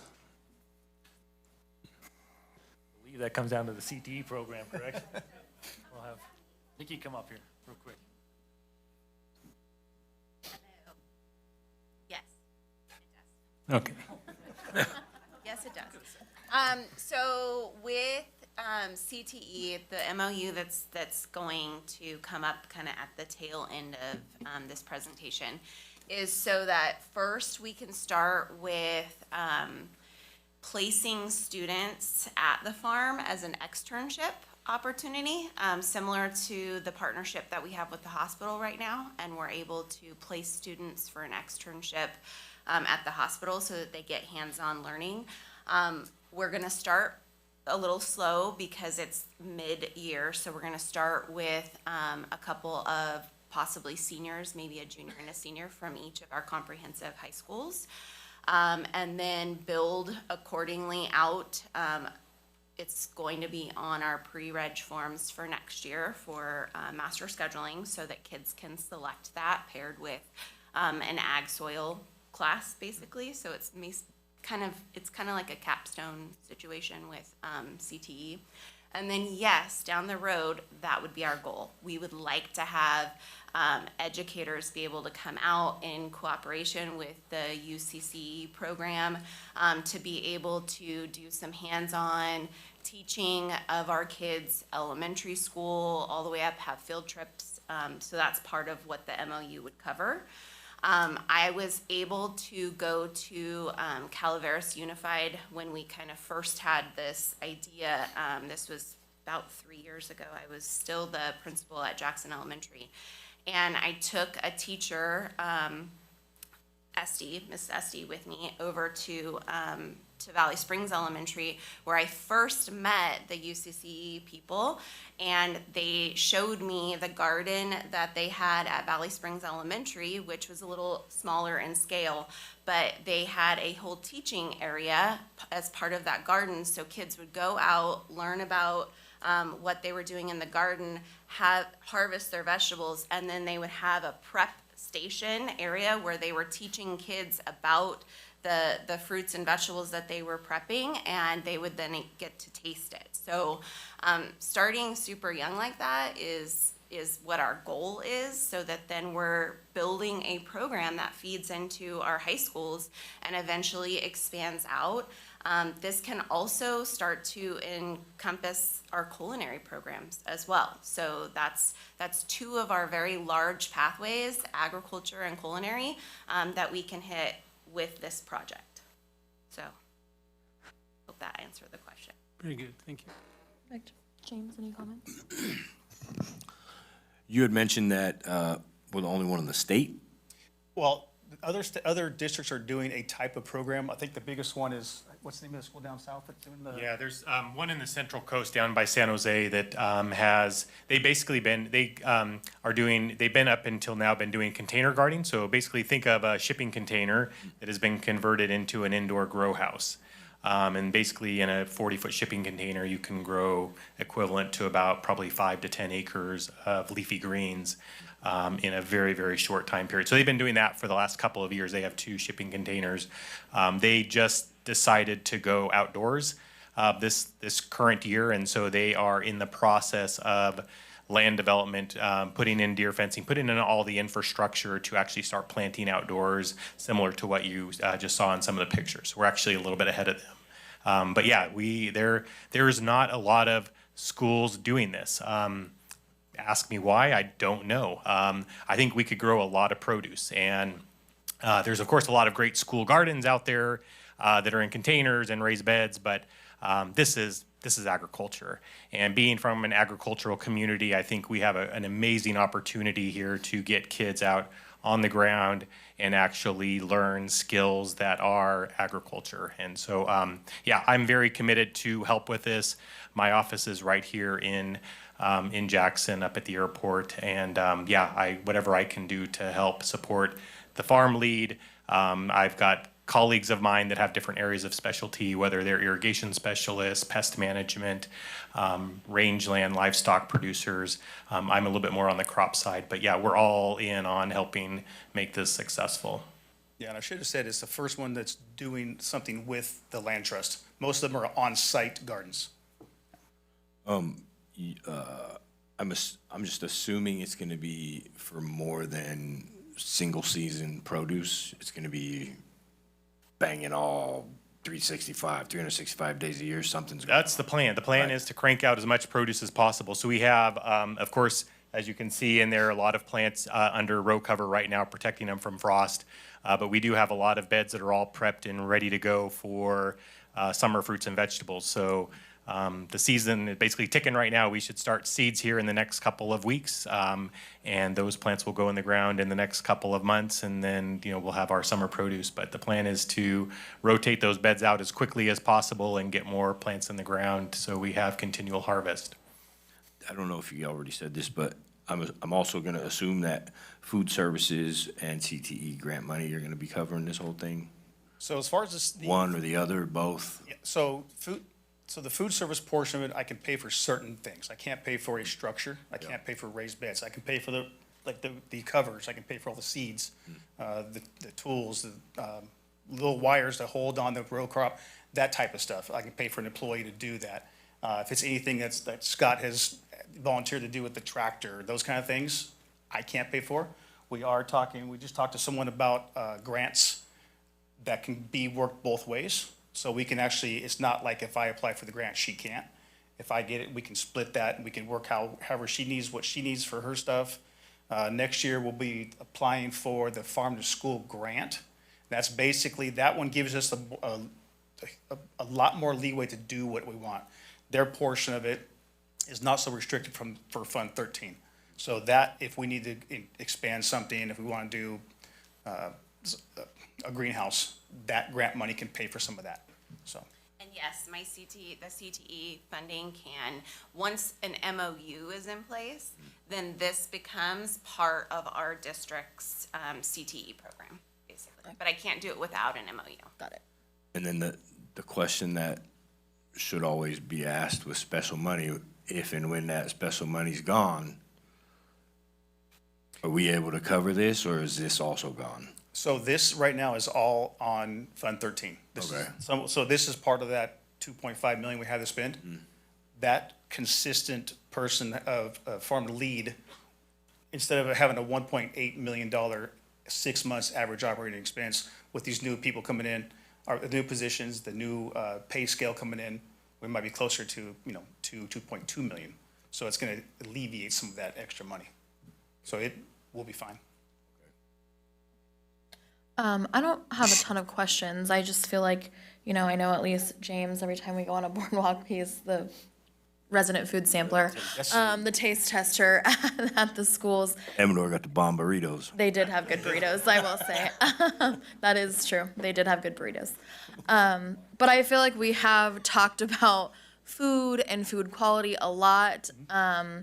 I'm excited to see this. I think that obviously it's in very beginning stages, but you have to start somewhere. And so I do appreciate that we are choosing to use this money that we have on this. One thing I did want to ask though is there's the controversial new food pyramid guidelines. Is that gonna be making changes to the dietary requirements for students? Have we heard anything yet, or? Yes, I heard today. Okay, There are changes coming. They don't know when they're gonna be. They don't know what's Okay. gonna happen. I mean, my hope is they get rid of the whole grain. If we did that, we'd serve a lot more students. Whole grain is, I mean, to me personally, is not good. We're required to serve it. that doesn't fare well for your breadsticks, I'm sorry. Well, you know what? That's one of the whole grain things that are actually pretty good. The kids the love breadsticks, those things. yes. Yeah, but everything else, the tortillas and the buns, they're not great. So, we're still waiting on word from that though, but there will Okay. be some changes. I have a lot of questions I could ask you. I'll just email you, but I won't take up the whole thing. I'm very interested in this whole thing, so I do, but again, on a positive note, I am very appreciative that this is the way that we're choosing to spend this money and incorporate teaching CTE pathways, healthy food, teaching kids that, like food actually does grow in the ground, that kind of thing is, And we'll get into more of the food options a little later in the slides, so. okay, get there. perfect. I think it brings a lot more respect to the cafeteria from the students as well. Sure. A lot more Absolutely. respect, yeah. Yeah, I think the student-driven menu, student involvement is huge. And if we start them when they're, whenever they're planting ground level grade, they're second, third grade, when they're starting to plant, and they start seeing that product in their kitchen, they're telling friends, hey, this is what I made, I did this, I did, it's huge, Yeah. so.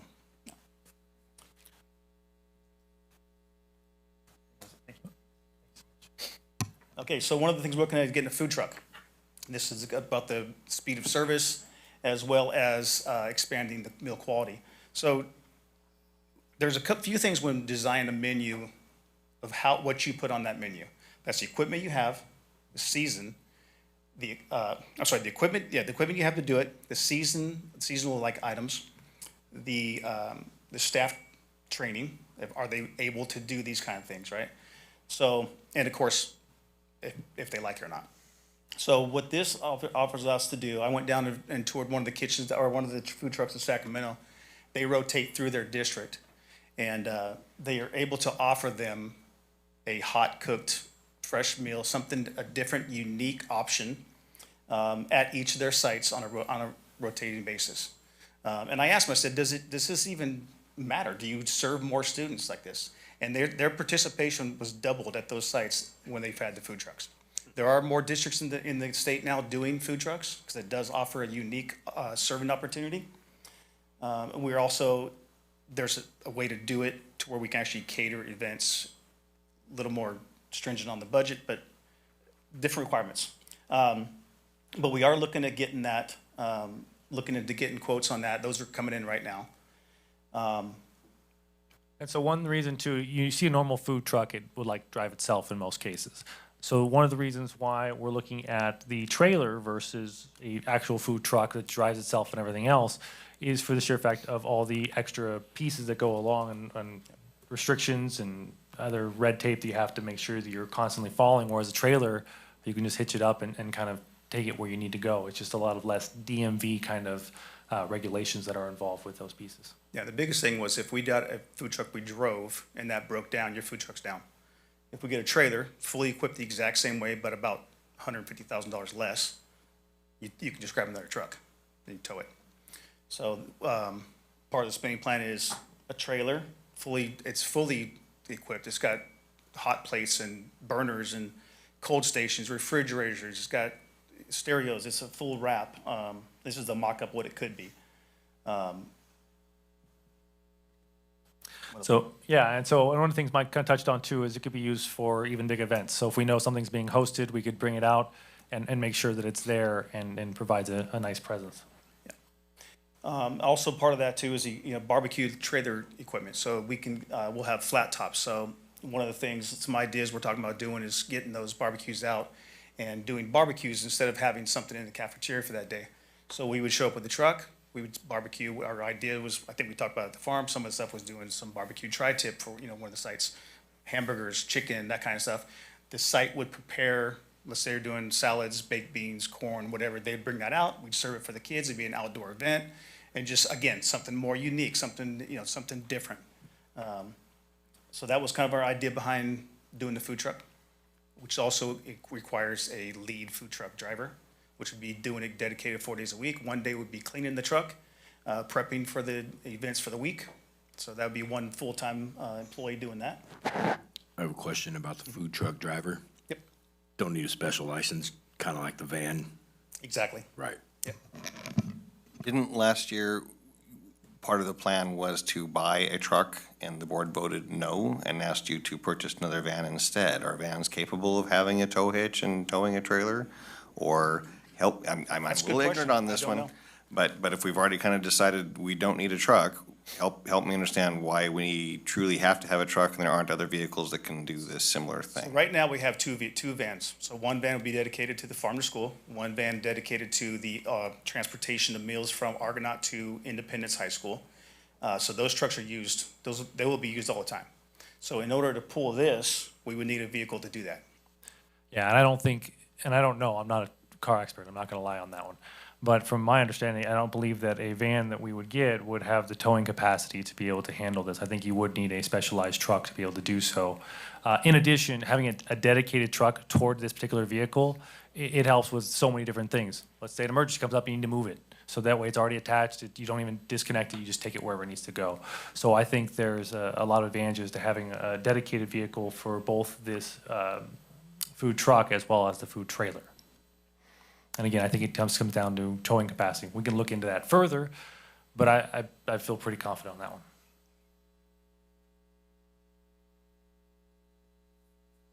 one. Quick question.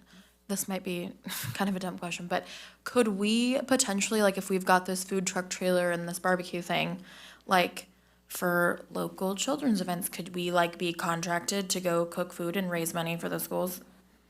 Like, if they couldn't do, like, I'm not gonna name any particular sport, I don't need to be, like, called out somewhere. But if there was, like, some youth sporting event, for example, and they didn't have a snack bar or something, could they hire the food truck?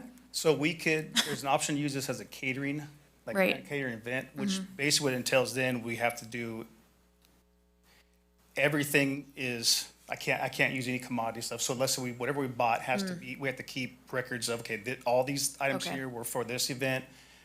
Oh, we also gotta charge employees' time. Right. So we can do a catering event, there's just very. It's just a lot of, okay. A lot I more was just paperwork curious. involved, but yes, it is definitely, it's a possibility. Okay. We had talked about. Yeah, doing we football talked about games looking at or- logistics of that. Yeah, something like that, so, okay.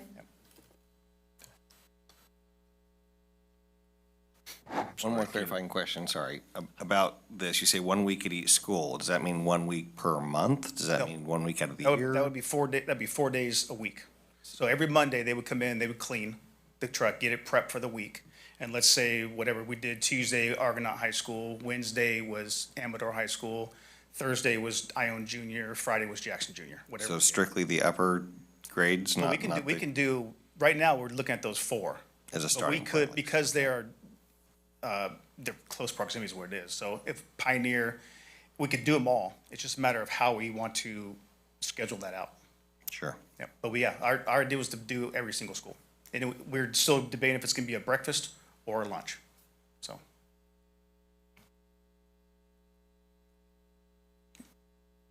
James, I thought I saw you were gonna have a question. Okay, cool.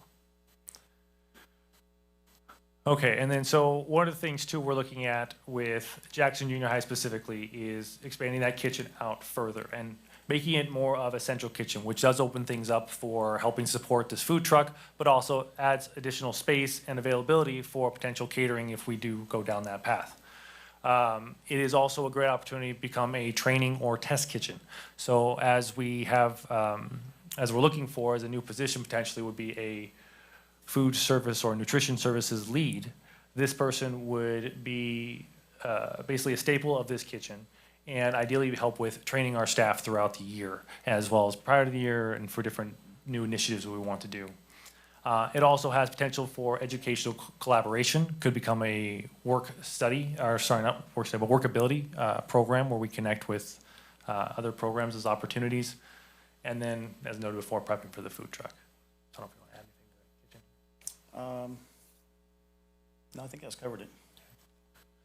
And so, as we had noted, this does come with a few new positions. So we have talked on the food truck lead, the farm lead, and this multi-site lead. So the multi-site lead would not just work at the central kitchen, but they also would go from site to site too, ideally providing some training and just more consistency around the district, best practices, et cetera, for somebody who's working from site to site to site. And so that could definitely help on that side of things. We have the 2 positions tonight that are up for approval for the job descriptions. The multi-site lead is hopeful to be coming soon. The nutritional services positions will also be reclassified, and that's one of the goals tonight is with those job descriptions are also being reevaluated. And actually, Mike, I'll let you touch on all the different things that are going on with those. Yeah, so the redesignation of the cook manager, so what we did is we separated them out to cook manager primary, cook manager secondary. So junior high and high school will be the same pay scale. The elementary will be at a different pay scale. So what that does is affords opportunity for a cook manager, say at Jackson Elementary, to say, well, hey, you know what, this opportunity come up at the high school, I would like to make a little more money, I can come up there. Right now, they're all the same. So there's really no incentive to go from cooking 1 item a day to go in and managing 4 or 5 people and cooking 7 or 8 items a day. So now there's an incentive to do that. And with the extra pay scale, I think the average person's getting an extra close to $3 more an hour now. So yeah, that gives them. Oh, sorry, go ahead. Yeah, and so a part of this too is reclassifying them to nutritional services. So this is part of a new branding opportunity that we're looking at within food service. Also with an emphasis on additional scratch cooking. And so this then also ties back into that nutrition aspect, creating better meal quality, et cetera. So these aren't just the processed foods as normal, it's gonna be some new, different menu items that will help in that sense. Yeah. So and part of that was giving them more money to do more. And part of the menu items, so Jackson Junior, Ione Junior, Sutter Creek Primary, they've all been working with a roast and hold oven. So which doesn't brown, it doesn't really do anything. So now that these things are gonna be hooked up, they'll have all their ovens, they'll have everything, the hot plates. That will help increase the availability to produce better food, better items, more items. And again, more on scratch cooking. So, and we call it quick scratch. So like say for instance, in the morning, our idea is to go away from, right now we're getting a muffin, a whole grain muffin that's pre-done. Now what we're looking at is getting the dough to make it, and we will actually put the paper cups into the pan. We put the product in there, we bake it fresh, and then we serve it fresh. So those are little things like that that are gonna start to come in play. Just really quickly, sorry, I don't want to interrupt, but when you talk about getting the dough, we get like a pre-made dough, or we can just make dough with flour and water? So in order to do that, we'd have to have a bunch of mixing machines. And Okay. we don't have any of those. So what they call it, the USDA has quick scratch. So Okay. a quick scratch item would be, let's say we're making a soup. Mhm. We can buy the chopped onions, chopped celery, chopped carrots, everything chopped, already done, and then we complete the You make the process. process. Okay. Right? So it takes that level of us having to mix that dough or chop those vegetables, and we get still a scratch product. Okay, got it. And so I know we talked about the increased pay and everything else like that, but one thing I did want to note is as of July 1, 2026, the nutrition services 2, which is the lowest level, will be above $20 an hour, which was a goal as we look at the fast food comparison that comes up quite often. Yeah, so help retain, recruit, so, and they're doing great work, so we want to pay them for it. Yeah. So in addition, with this increased capacity, with this increased space, now additional responsibilities, we were looking at additional lunch item for elementary as well as additional breakfast item. Mike, again, I'll just let you touch on this as your area. Yeah, so elementary right now, they do one option for breakfast, one option for lunch. So our idea is to give them two options for breakfast, 2 options for lunch, so the kids have a little more choice in what they get for the day. So we'll be starting that out. That gives the kids a little more opportunity to grab something different. Yeah, and then we have on here an additional cargo van or truck, and this one is just to be determined later, and once we kind of get all these new initiatives into place and can kind of filter through what does make the most sense to get next. And so if we find a need, whether it's the farm to cafe program, need something additional here for transport or what have you, we'll learn, and that's what will help drive that decision. So we put it on here as an either or, but it's still to be determined. Yeah, so new equipment also, we also supply, we took over the after-school snack program last year. So we did supply refrigerators for some of the, drawing a blank here, some of the classrooms, sorry. ELP, yeah. So yeah, we got them brand new refrigerators for the ELP program. What was happening was, it was taking up a bunch of space in our kitchens that we don't have. So they were having to come over multiple times during the week and grab a small amount of things to serve their kids for that after-school snack. So we bought these to put in the classroom, so they'll come over once a week, they'll grab their cheese sticks or yogurt, whatever they're getting, their milk, and they can take it into their classroom where they'll be having that classroom. Helps alleviate the kitchen as far as having to hold that stuff, and makes it more convenient for those teachers to grab from there. Again, ovens, stovetops, refrigerators, those are pretty much in. If they're not already in, they're at the warehouse ready to be installed. Same with the prep tables and workstations. Walk-in freezer and refrigerator, we just got the last quote for a new freezer and refrigerator there. Anybody who's been over to Amador downstairs knows the kitchen is maybe the size of that screen. So we're looking at getting one like almost triple that size and a refrigerator triple that size. So those will be two brand new things coming up, and if everything goes good, we'll actually have it in before the summer. And then we just got we're getting quotes on new kitchen floors for every other kitchen that did not receive one already. So Ione Junior, Jackson Junior have already gotten kitchens. Ione Elementary's relatively new, so they're not gonna get one, but every other kitchen, we've already measured, we've already had people come out and look at getting quotes for those, so they'll all end up with new floors. And then we'll continue we also looked at, it might be on the next slide, actually. Oh.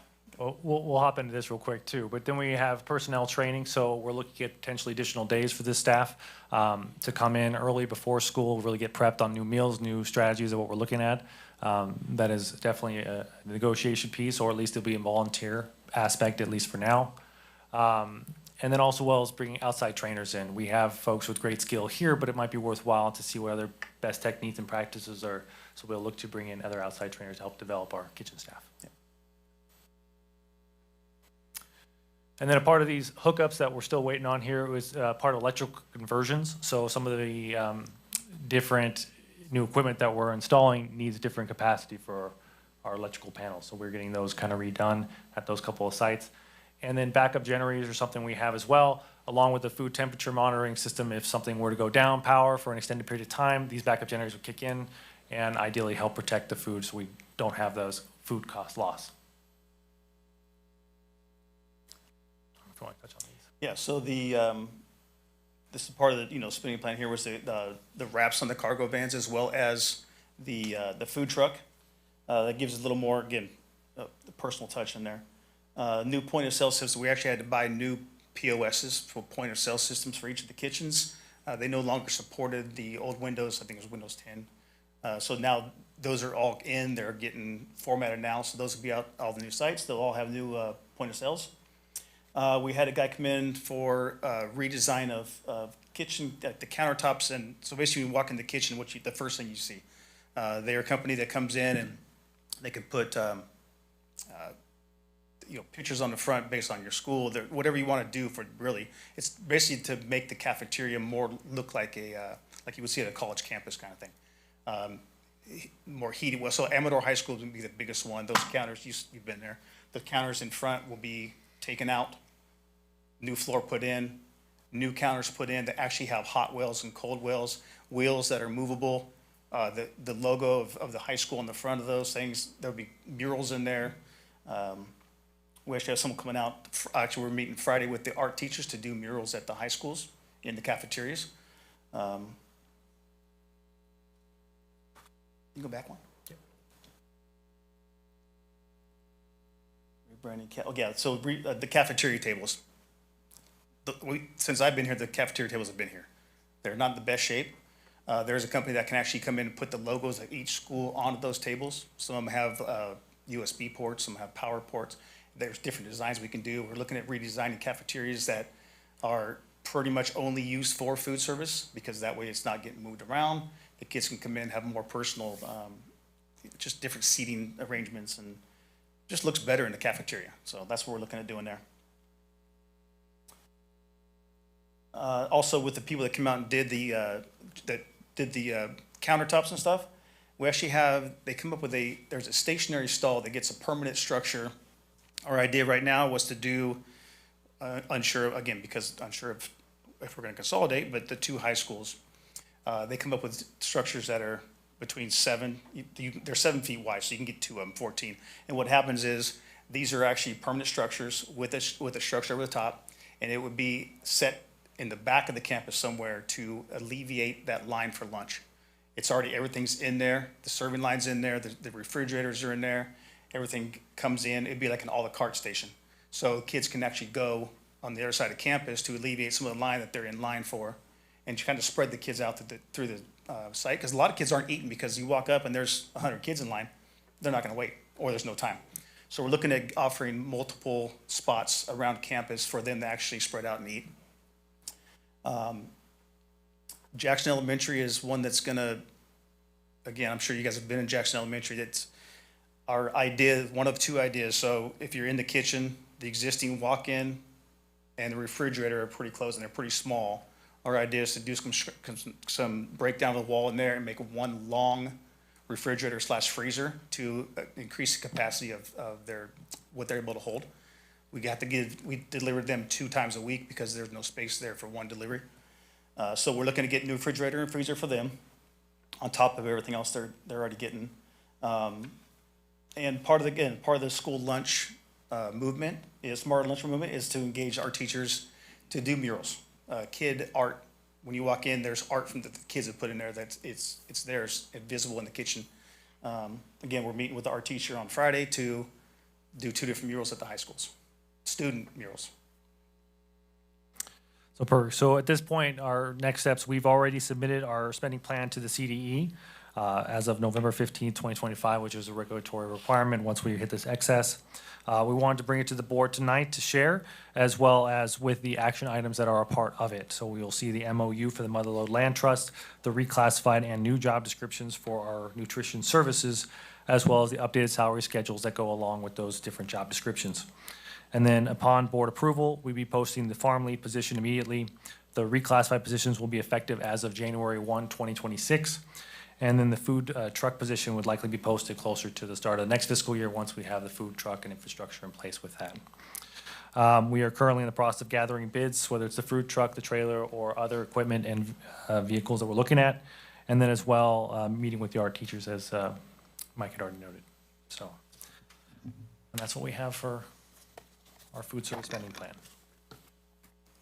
No, there's questions. So I want to repeat the question that apparently I asked at the wrong time. Okay. I applaud the decision to be wise, and certainly having a nicer cafeteria environment, clean floors, all that's awesome. Amen to having more distribution points so there's greater access to it. That is something that I think is definitely huge and certainly has made an impact at East Union High School where I work. However, the packaging could be amazing if it's still commodity unwanted food on the inside, it doesn't matter. So how are we directing funds toward higher quality meat, for example, especially with our new inverted magic pyramid, versus what feels like or seems to be kind of leftovers? And so I don't get a lot of emails, but the ones I do get, some of it talks about food. Yeah. So here's the thing. I understand the perception of food service. I understand the perception of food. I think there's a misconception about the commodity. Commodity is the same things we would buy full price from Cisco, like every other restaurant does, but at a much cheaper price. So if I want to buy a case of Del Monte diced peaches from Cisco, it's whatever, $86. I can get a case of Del Monte diced peaches from Commodity for $2.40. I can get ground beef from Cisco for, I don't know, $5.40 a pound. I can get 40 pounds of ground beef from Commodity for $2.40. It's not that it's an inferior product. It's the exact same thing that every other place gets. It's just we get a better rate because the commodity value is paid to the farmers or the producers directly out of our account. So that's the largest commodity goes. Now, with the commodity, the products we're using are a diced chicken, chicken strip. They're basically a seasoned cooked chicken strip or diced chicken. The ground beef's raw. We can get pork raw. It's all name brand stuff. It's just we're just getting a cheaper price. That's really what it comes down to. And I will say, there's what we do with what we're doing in our kitchens. Most schools don't do it unless they have a massive amount of people. Like the big sites, they do it at a central kitchen.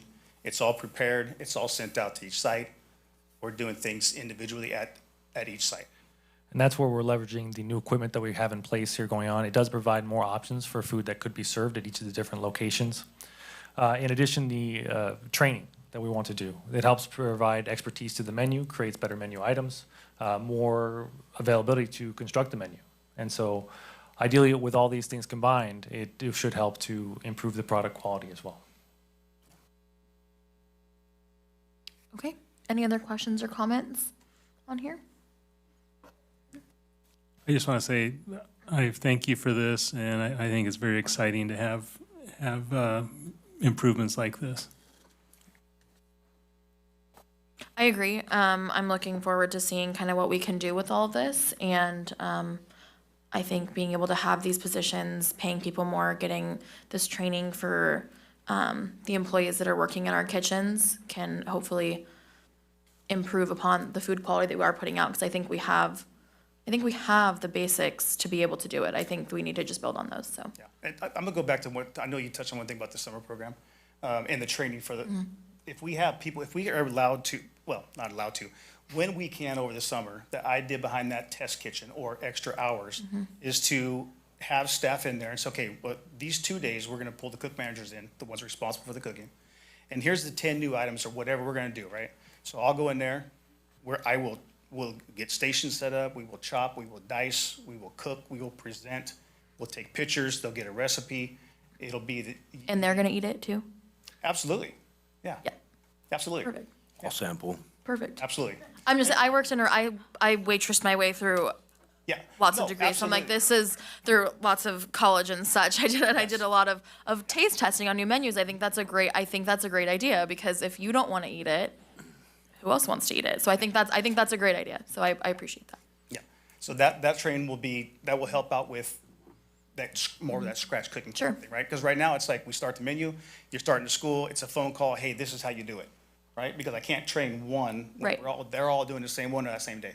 So that's going to help out. Perfect. We are looking at expanding. Right now, we're just talking about additional hours and people, but the summer meal program, we are looking at what we're going to do. And that food truck will also be available for the food summer program. That'll be a thing we'll rotate through a park or whatever it's going to be, right? But as far as each site that's going to be serving a non-congregate meal, which means they can come in and not have to eat it there. What we're going to do is set up the full salad bar. They're going to have to, a lot of people aren't going to like this, but they're going to have to get out of their vehicle, come into the cafeteria, walk by the salad bar. They can get all the salad they want, come through and actually get a hot meal for lunch and a cold breakfast to go. So that's what we're looking at expanding on the summer program. Okay. And then I know that Peter touched on the extended school year. My son goes to extended school year. Is that, honestly, I don't pay that much attention to the lunch being served. He probably doesn't eat it anyway. However, it is important to have that food available for them. Is it the same kind of menu that you would serve during the school year, or is it a different kind of menu? For the after-school snack program? Not the after-school snack program, for extended school year for special needs. Oh, Summer school. Summer school, essentially. Yes, no, they get, it's all the same thing. Okay. Everyone gets this, whoever is in school in that during that either summer break or they're here all year. Okay. They all get the same one. If you come up, Okay. pick up a meal to go, or they eat it there. It'll be beneficial to start serving hot meals at sites. Our problem is getting people to do that summer program. If we did that, we need someone from Plymouth, we need someone for Argonaut, we need someone for Iowa. To get somebody to work the program? Okay, got it. But for special ed specifically, the extended school year, I've have witnesses claim is basically just been lots of sack lunches. That's right. If that's the norm, well, that's radically different from regular school year. Do you bring in a lot of money from the funding sources to run that summer school program? Yeah, all that money might is- allow us to hire more people over the summertime? We would love to hire more people, but the problem is we need to create that position for a 12-month employee. If we, right now, we advertise it, we might get one food service employee that wants to do the entire district. And that's what we do out of one site and transport to other sites. Because we have one cook that wants to do it. And these new positions that we have, they are 12-month positions. So they can ideally help facilitate that particular initiative. And with the hot meals and everything else like that, that Mike's discussing for the summer program, that would include ESY in that assumption. Yeah. Would we be able to, sorry, I have a lot of, I'm interested in this. ask away. Would we be able to offer some of our current employees a 12-month spot to be able to facilitate that? If that's definitely a need, could we do that? That was Or no? definitely in our conversation. Okay, We are looking into that for sure. okay. Yeah. I was just curious, because I'm I like, would there's hope- ways I would to, hope I would get 3 or 4 people to say, yes, I would love to be a 12-month employee. sure, Most of them want the summer. what the summer off. I get Right. that for sure, but Yeah. just curious if that was even an option that we could look into.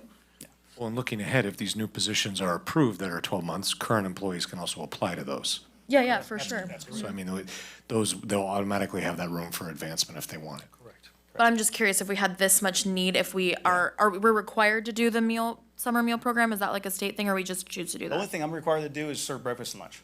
I don't have to do after-school snack. I don't have to do the food truck. We don't have to do summer program. Okay. It's all stuff I voluntarily Okay. jumped on. So, yeah, but we will not be stopping it, so.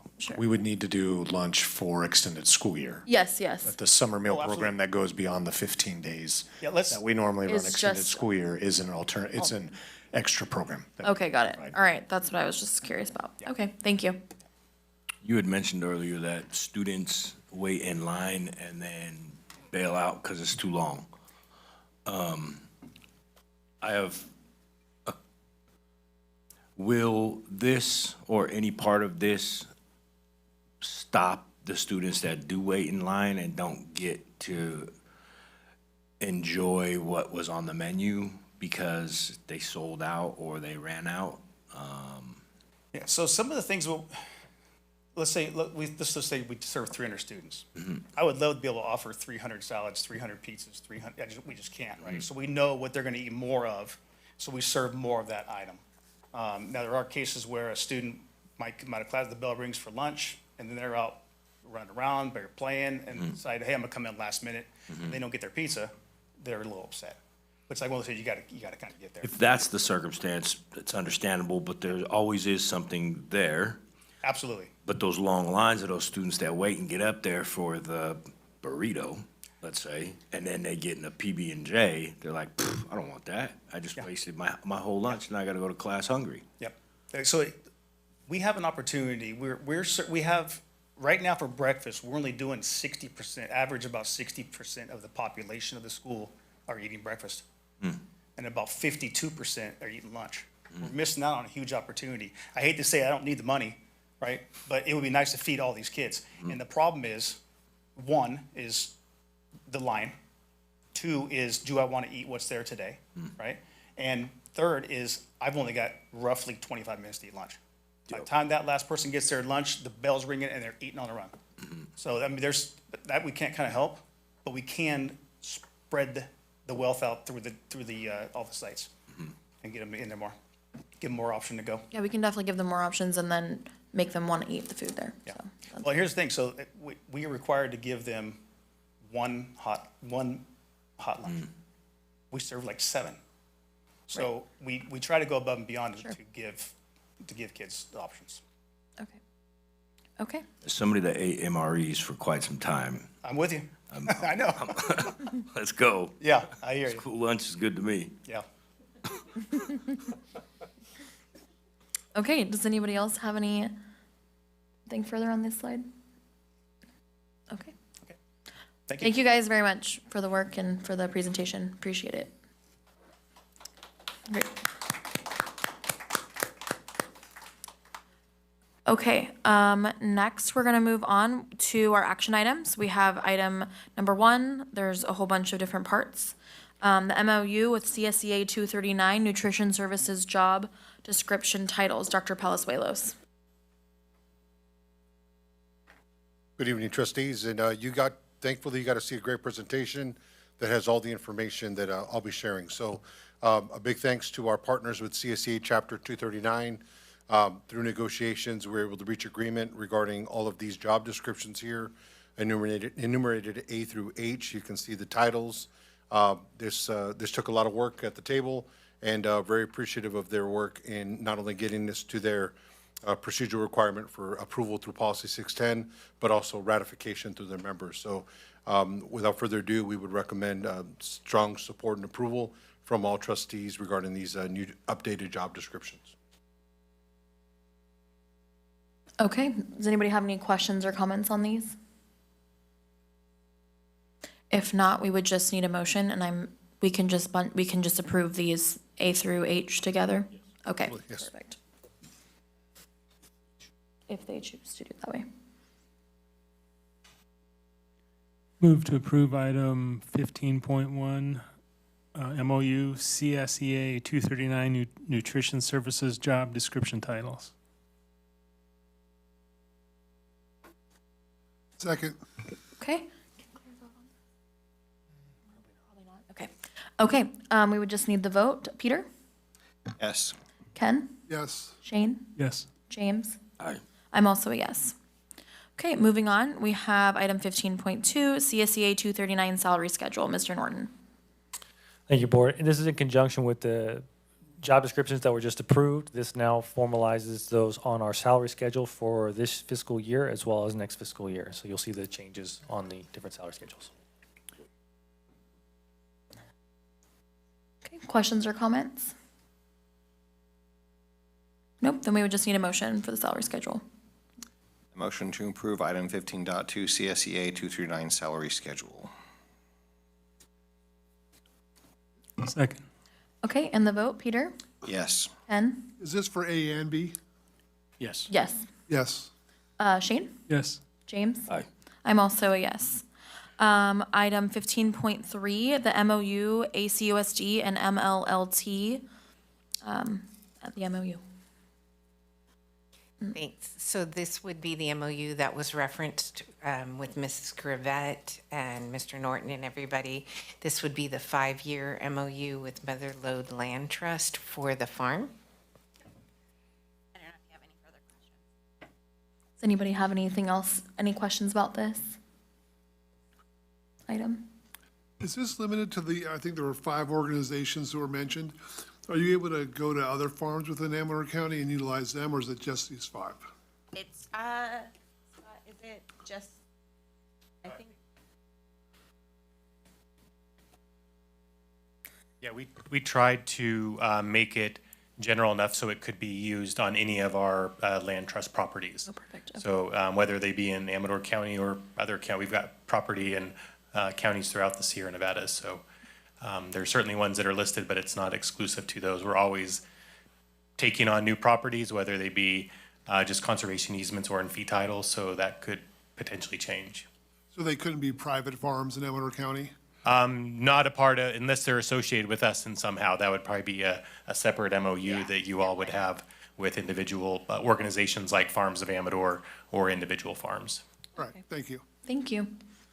I do have one question. It says as part of the MOU, ensure that, teachers, students, staff, all those kinds of things can participate in this. And I believe it was mentioned possibly for workability. Is there any intent to include workability with also some county people, for example, students for adult transition or the special ed programs? yep. Okay. Yeah, we are fully inclusive there. So I have started, I know for our extensive needs adult education program, CTE purchased a greenhouse last year or the year before. So it would be great if, and I know UCC has worked with the extensive needs adult ed program and with Trillia. So hoping to bring in those students as well. Yeah. There's a lot of planning that happen here. So this is very early stages of, but we have the ability, I think the first question I asked Scott when I went out to the farm was, do we have the ability to eventually expand to where we can have animals? And That's what I was gonna ask, if eventually that would be a thing. yes. So it made my heart happy because I know that we have a lot of students that want to participate in our ag programs and FFA, and don't have the ability to raise an animal because they live in town. So this would open up that possibility down the road. Perfect. Yeah. Okay. Any other questions on the MOU? I have a question about when you open the MOU and it states these other areas, Groveland, Sonora, Sheep Ranch, are we incorporating those areas as well? What is this? I think we just listed those as other, they're basically properties that we own in fee title with the land trust. And so it was more of just a et cetera. You know, we have several properties in Amador and other counties, and we just listed some of the properties that we own fee title on. So Okay. to say that we would be trucking kids down to our properties in Groveland, but if there was a need and an opportunity and we needed to do it for a reason, then it's possible. Okay. Thank you. Okay, if we don't have any other questions, we would just need a motion. I'll move to 3. 15.3.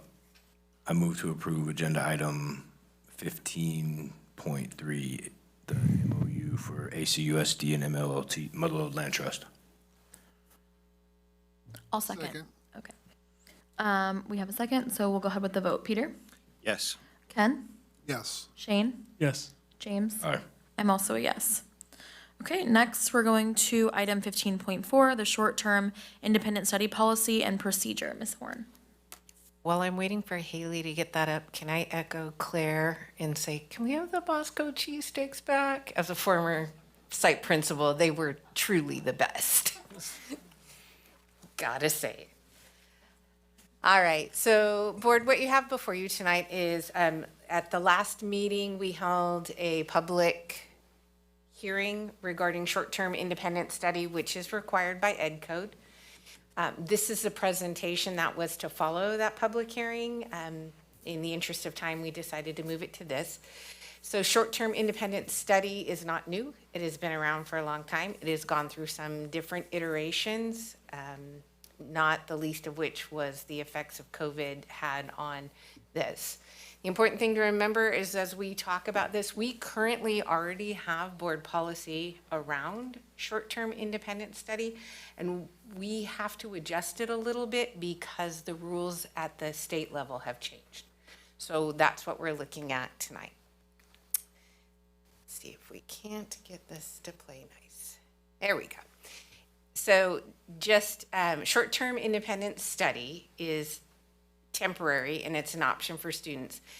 This is different than long-term independent study. So when we're discussing this, it's important to keep in mind we're talking about 15 days or less in a school year. So 15 cumulative days, they don't have to be in succession or less.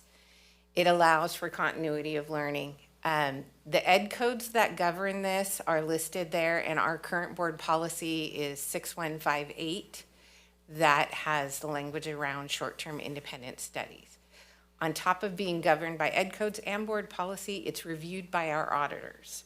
So the auditors who come in and we talk with Mr. Norton, they are responsible for auditing our short-term independent study and making sure that we are actually doing the things that we should by ed code, and then they help us grant those days. All right, everybody is allowed. It is educationally appropriate and available for all California students, TK through 12. Short-term independent study is between 1 and 15 cumulative days in a school year. That has changed. It used to be when, okay, I'm gonna date myself now, so just bear with me. When I started 30 plus years ago, it was a minimum of 5 days. It then went to a minimum of 3 days. Then we had COVID, and then coming out of COVID, we now have no minimum for short-term independent study. It can be 1 day. So those are the changes that have happened with this. So the reasons could include family emergency, medical and personal reasons, short-term travel with educational component. However, families can request it, and they don't have to tell us why. But they have up to 15 days a year that can be entered into short-term independent study contracts. What is always an interesting caveat, having been a teacher for so long and done so many of them, and then they don't always come back done. If a student in that school year has entered into a short-term independent study contract and did not complete the work, and they ask for another one, it can be denied. All right. So what we put together for you, and some of the accompanying complements documents, is a short-term independent study policy and procedure. It's kind of a long SOP, which for us is clarifying and just cleaning all of this up. So the biggest change that we encountered over the last year is that short-term independent study used to have to be entered into, you had to sign a contract before the student left and went on independent study. The law changed when they said it could be 1 day. They also said it could be retroactive. You could get that master contract signed anytime during that school year, and you can go back and say on those 3 days, we want that to be short-term independent study. So that's what's caused us to have to kind of look at our policies and procedures and create a new SOP to try to have standard operating procedures for all of our schools. So there's 2 different ways you would enter into a short-term independent study. If a family knows, I'll use my family for example, there may or may not have been a time when there was great discount tickets for Disneyland for first responders families. And it just so happened to not coordinate with any of our school breaks. So we knew ahead of time that we were going to be gone. And we would request from the school office 5 or more days, as soon as they knew they needed it.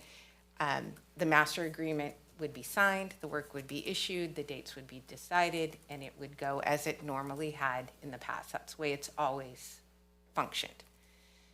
The change legally now is a family could have an emergency happen. They have no idea it's coming, and they miss 3, 1, 5, whatever number of days of school.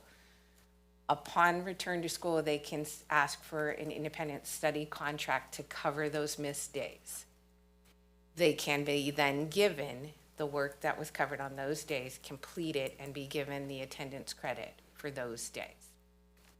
That is different and requires us to do a little bit of retraining on our level.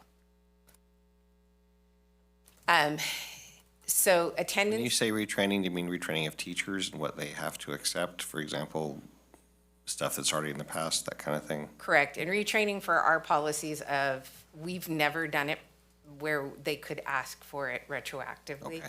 So what does that look like? And so we put together in that, the SOP document, kind of examples of what that would be like. Attendance credit is based on the time value of completed work. One of the things you'll see in this document also is some examples of how to compute the time value. We tried to make it really clear how to do that. The work is always due upon the student's return to school. And then the evaluation timeline, how long teachers have to evaluate the work. TK through 5th grade is 5 days to evaluate the work. Grades 6 through 12 is 10 days. The reason they have twice as many days is that AB schedule. So sometimes it's a little bit wonky for our secondary friends. The minimum work, so the law requires that the minimum amount of work equals the same as a minimum school day.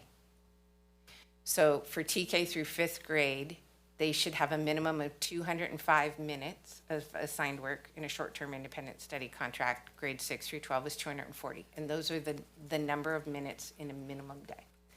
So the bottom quote is our actual current board policy with regard. So our language right now does say that teachers will provide students with assignments and materials substantially equivalent to quality and quantity to classroom instruction to enable participating students to complete the ACUSD, ACOE adopted course of study within the customary time frame.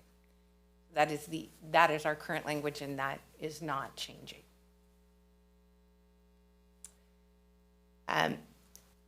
The responsibilities, how it breaks out. Students are responsible to complete all and return all the assigned work. Obviously, we want parents to help supervise and communicate with the school.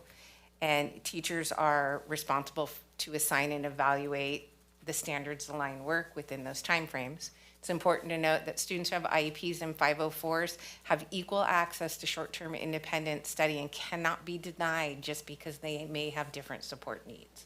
So we definitely want to be sure that this is inclusive of all of our students.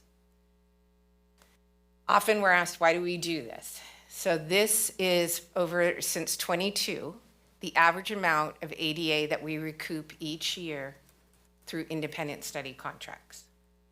So on average, we get $272,000 a year based on the independent study contracts. It's important to remember quite a few things. Short-term independent study is voluntary. We cannot tell people to do it. We cannot put them on it. It is completely voluntary. It must be approved with a signed master agreement. You have a copy of the master agreement that's been vetted by both our auditor and our legal team. And what's different now with this new policy is that's either before or after the absence took place. It no longer has to be before. It just has to be within that school year. The completion of the work determines the attendance credit. And obviously, we don't think that this could be a replacement for traditional classroom instruction, and it's only for temporary. One of the biggest questions we always get about completion of work is if they don't complete the work, what happens? Then all of those absences revert to unexcused absences. If they complete part of the work, can they get part of the credit? Yes. They can get completion credit for whatever they get done based on the models that we've provided. Any questions on this? This is different from home health, right? When people have severe health needs. Correct. This is different than home health.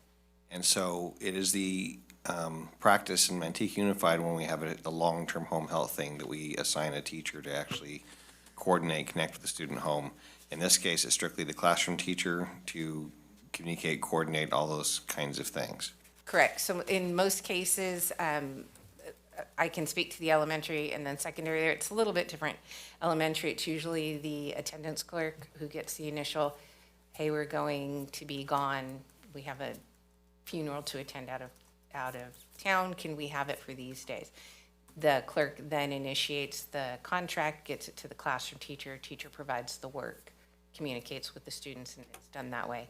At our secondary schools, we do have some teachers who take on the responsibility of overseeing the independent study, and they coordinate with the students and teachers. Okay, so is that something that is a paid position or partial position or hourly compensated, or it's just part of the glories of being a teacher, other duties is assigned, embrace all of your students' needs? It is actually paid for and compensated with extra time at our secondary. I'm looking at secondary to make sure I'm not misspeaking because it falls under the attendance clerks at elementary, so that's the one I know better. Okay, thank you. Yeah. Okay, thank you. You're welcome. Okay, any other questions or comments on this item? Okay, if we don't have any other questions, thank you for the presentation. This is good information to know. You can do it after. That's always, okay, cool. We would just need a motion. Move to approve item 15.4, short-term independent study policy and procedure. Okay, and then the vote. Claire? Yes. Peter? Yes. Ken? Yes. Shane? Yes. James? Aye. I'm also a yes.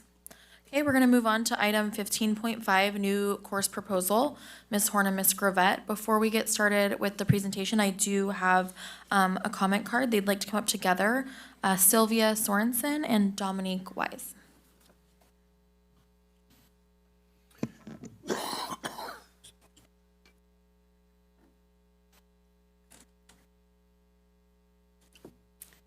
Good evening, Board of Trustees, members. Thank you for the opportunity.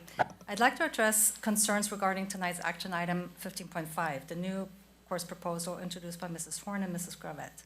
This proposal is built upon a newly introduced elective course from this year, Living Healthy. While I appreciate the intent to support students, I want to be clear, Moms for Liberty of Amador County fully supports strengthening education and transparency. However, this proposal does not strengthen the core academic areas where our students are struggling most, reading, writing, and math, areas in which proficiency has been declining year after year. Instead, Amador County Unified School District appears to be moving further towards expanding social emotional learning, or SEL, at a time when many parents are asking to refocus on academic fundamentals. This feels like a step in the opposite directions of where the attention and resources should be concentrated. Many parents also do not want teachers placed in a role of practicing amateur or unlicensed therapy on their children. We respectfully ask the district to pause and reconsider the continued introduction of outside companies and curricula that promotes SEL frameworks and related ideological content as presented, which includes organizations such as Character Strong and Teen Talk. To be clear, social emotional learning is not just simply about kindness or behavior, which is always great. It is an educational approach that increasingly centers emotions, identity, frameworks, and value-based instructions. This represents a significant shift away from education focused on the acquisition of knowledge and academic skills. A fundamental question remains unanswered. Who decides what constitutes the appropriate habits, social emotional skills, or healthy decision-making for our children? Again, for many families, these values are deeply personal and are the responsibility of parents, not the role of the government-mandated programming in public schools. I'm concerned that this shift is becoming normalized with Amador County Unified School District. Education should equip students with strong literacy, numeracy, critical thinking, and subject matter knowledge, tools that prepare them for adulthood. When schools move away from that mission, even with good intentions, we risk undermining both academic outcomes and parental trust. I respectfully urge the board to reconsider this proposal and to refocus district priorities on strengthening core academic and honoring the roles of the parents in guiding their children's values and emotional development. Please take the time to review the website and materials for the curriculum being suggested. Thank you for your time and consideration. So I mostly just wanted to come up to encourage you guys, if you at least just put it on hold and take the time to go home and look up these, what they are suggesting. One of them is Teen Talk, which is very amazing because you can go on there and this is 7th to 9th graders, by the way. We can play a game called Is It Consent? Okay, interesting. Also about condoms and sex dams. So most of the time, 7th to 9th grade is when you're given the option of whether you want to keep your kid in the sex ed program or not. And now by opening this up, parents are not gonna have a choice. Their kids are just gonna be receiving the curriculum, be receiving these websites to take them somewhere that these parents might not want their children to be going to. That has stuff about decolonization, things that parents probably are not, their views don't line up with. And honestly, are we asking the teachers to give our children worldviews, or are we asking the parents to give the children the worldviews that they would like to send their children out into the world with? So, as I said, I encourage you, go look into this, because if you know anything about the Trevor Project, parents were not given the option about whether their children have access to that. And let me tell you what, that is a very dangerous website to have. But you guys are given the option to not be putting more tools into children's hands that parents do not want them to have access to. Thank you. Thank you. Okay, we'll move on with the presentation. Mrs. Horn and Mrs. Grabett. Good evening, and we do have, yeah, you guys come on down. We have our middle school and secondary administrators who are coming down with Miss Grabett. So this redesign. Real quick, I'm going to excuse Mr. DeWalt. He's on athletic duty tonight. There are home basketball games going on at Argonaut, so I don't want to make it look like he's skipping out on this. Go Mustangs. Okay, so currently this course is offered at Jackson Junior and Healthy Living, correct? Is that the title? Living Healthy. I always revert those. It was a board-approved course that has been in effect at Jackson for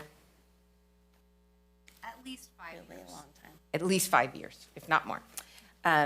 And so in a collaboration among our junior high and high school administrators, they sensed a need to be able to expand and redesign and find ways to incorporate things for our students that gave them a more comprehensive look. And I'm not going to do it justice like these people can. That's why they're all looking at me going, please stop talking and let us talk.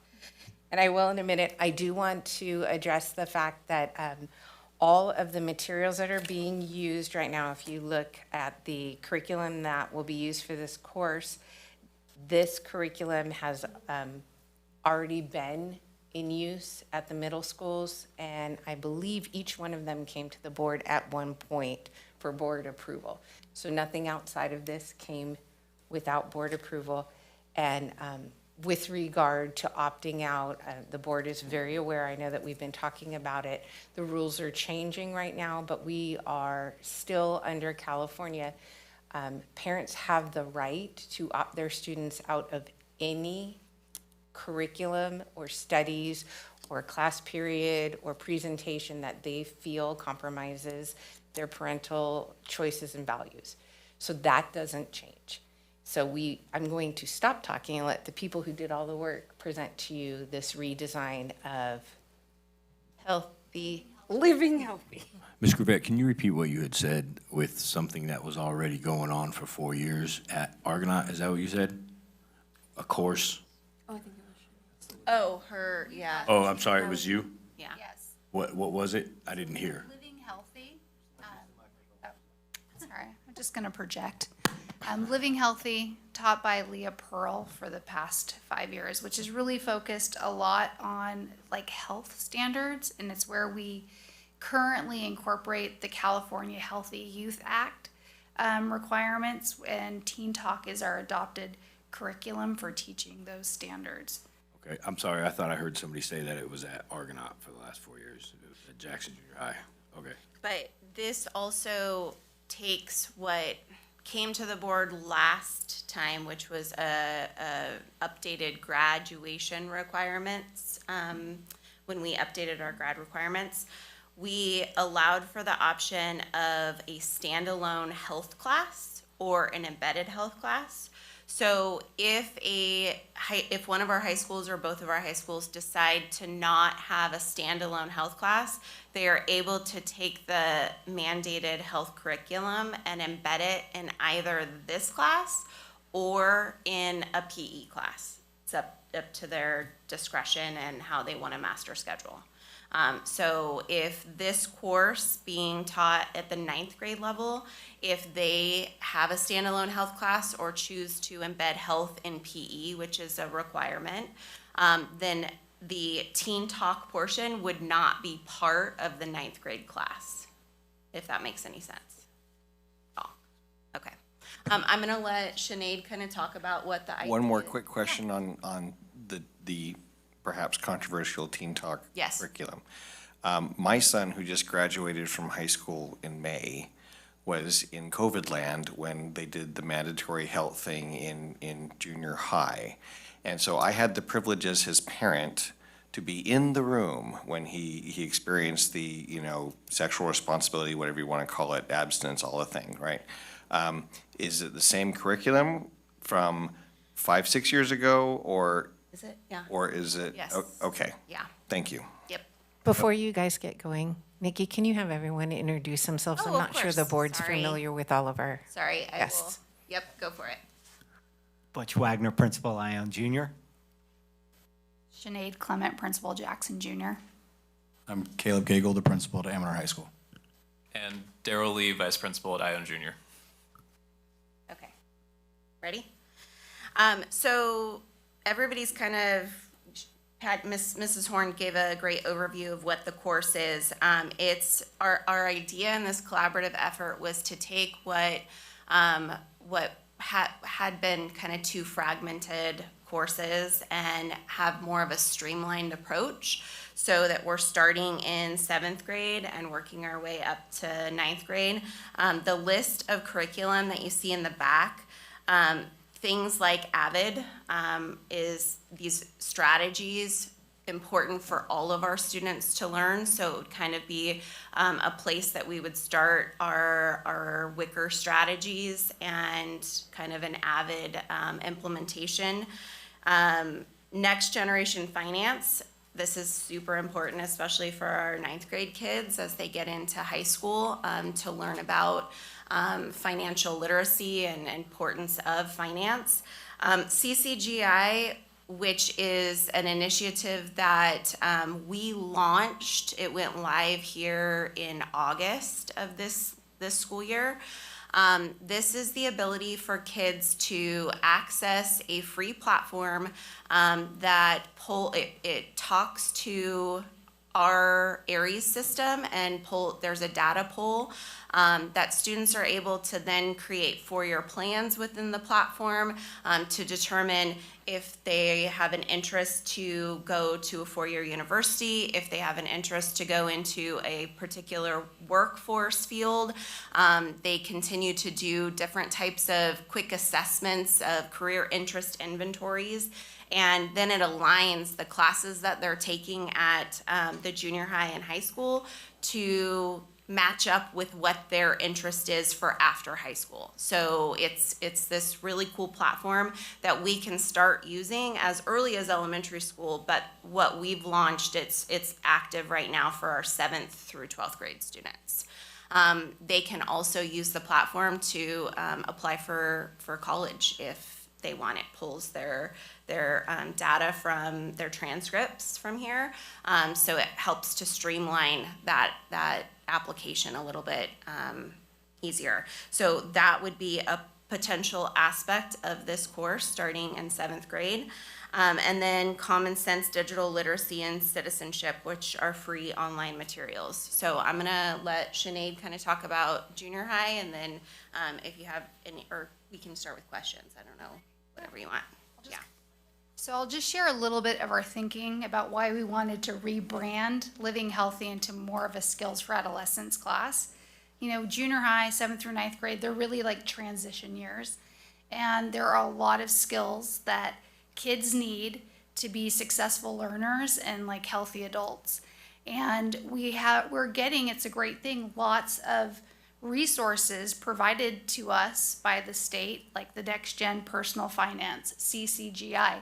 We have had AVID in our district for a long time, and it's meant to be really used school-wide, but we really haven't had a way to kind of thoughtfully and systematically use this with all of our students, because they don't really neatly tie into one content area specifically. And as a former science teacher, I was not going to take time away from my science standards to teach, emotional regulation and goal setting. That just wasn't really something I was willing to do. We have the opportunity in our master schedule right now at the middle school. Our 8th graders get 2 electives. Our 7th graders get an elective and this Living Healthy class. So we thought this is an opportunity where if we had a course where we were able to really capitalize on these resources and kind of thoughtfully kind of think about what could the program look like? What are the essential skills kids need transitioning from elementary to junior high? What does that look like in 7th grade? What's a natural progression to 8th grade? So we were thinking, in 7th grade, we have the the teen talk, because we have a portion that we have to meet the California Healthy Youth Act standards. Well, in 8th grade, we can start introducing personal finance, budgeting, understanding concepts like interest and investments, because they love that stuff. And then 9th grade, thinking again the transition to high school, where we also have Healthy Youth Act standards we have to. So it just seemed like this is a place where we can develop a little bit of efficiency in our system.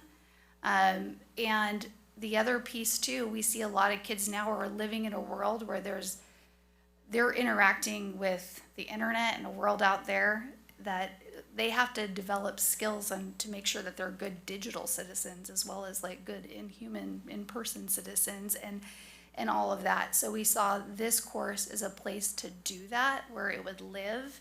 And we have the resources to build it, so we didn't see it's not going to have a big fiscal impact.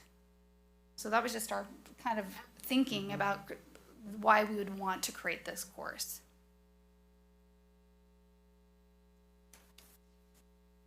And this course is just for 7th through 9th graders. This isn't the same thing that will be happening at the high schools. Is that kind of what I'm hearing, or? This is 7th through 9th. Okay. So, yeah. So right now, 9th grade is at the high Well, school. 9th grade is at the high school, correct? Right. So it can be, it would take place of Okay. that health geography pairing. okay. Yep, it would be a 1-year freshman elective Got it. offering. Yep. Okay. Also, the part with each one of those different curriculums is grade level. Yes. So those kids will Yes. be going into sorry, I just wanted to interject. Each different curriculum that we spoke about, it also has a grade level. So even though they're using the financial literacy, they're going to get it either at 7th, 8th, and 9th. Yep. So it's not the same curriculum over again. And Avid has an Avid Lite that goes Avid 7, 8, 9. So they have a light version where you can have the intensive Avid class at the same time. Yeah. So it's not we're doing it all over. Okay. It's not repetitive. Yeah. Okay. Okay, we'll do questions and comments. Claire? Is it taking over, like, is taking over the health in 9th grade? Is it taking over living healthy in 7th grade as well? Like, not taking over, but just being renamed in the same class? Okay, and then it's gonna be like a new added class for 8th grade? Yep. Okay. Good question. Yeah, good question, Claire. Thanks. I personally have used and seen, and I'm very familiar with the common sense digital citizenship, and think that that's highly appropriate for that particular grade levels, because basic human decency, and not the idea that online behavior, we should just be a monster, I think is extremely healthy and worthwhile. So I applaud that choice. That's wonderful. As far as well, we've already talked about the Teen Talk thing, but the next gen personal finance, truly applaud that. I know there's some kind of financing coming from the state for the older grades. I don't know when the exact timeline is on that, in addition to the bigger macroeconomic type thing.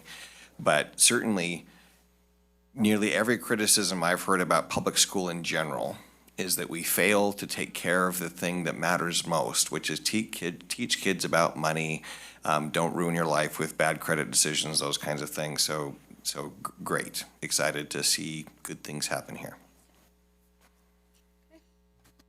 Go ahead, Ken. No questions? Shane? James?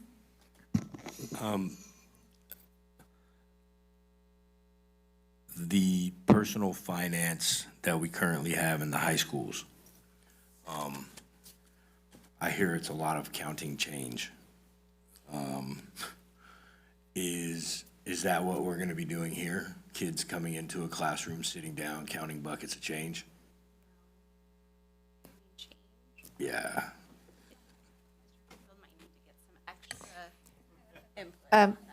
Mr. Marzano, let's you and I talk. We'll get some more information on that. I'll be sure to prep my director. And mind you, I agree with checkbooks, credit, all that stuff. I mean, trust me, it irks me when I'm at a register, and the counting of the change thing bothers me. If I throw an extra couple pennies because I want $1 rather than a pocket full of jingly, and they can't do it. I mean, I get it, but it's just, she's now laughing at me. it's extremely important. But when I see things come across this dais and it's presented as something that I hope is what it will be, but then when we see it, it's such things as that. Right. So that's why I asked the question. I don't know much about this. I'll admit, I don't know much about this. I lost it. What is it? Teen Talk. I don't know enough to have an opinion on it. I do know that it has been in the junior highs. I like the question that immediately came up was, well, has the curriculum changed? We didn't seem too familiar if that happened or not. It has not, we're for sure about it? Okay. And as I have been reading, Since we took over, I originally was the health teacher when they instituted the Teen Talk curriculum into the classrooms. It hasn't changed since then. It's been updated with new, material and new, data, but the curriculum itself has not changed. It's been the adopted form of the old version of what you would consider the sex education or whatever it might be, but the Teen Talk goes into a deeper dive of a lot of different topics. Okay. Healthy relationships, things like that all fit into all of those. There's a 10-chapter unit. It goes about 2-week period of time. At the high school level, I haven't taught the junior high version, but the high school level is about a 2-week version of all the things that have taken place. And it does come with a parent send home letter with the options to opt out of 3 different portions of the Teen Talk curriculum as well. okay, my other question is, my brain functions the way it does because it's my brain. But I notice 7th through 9th.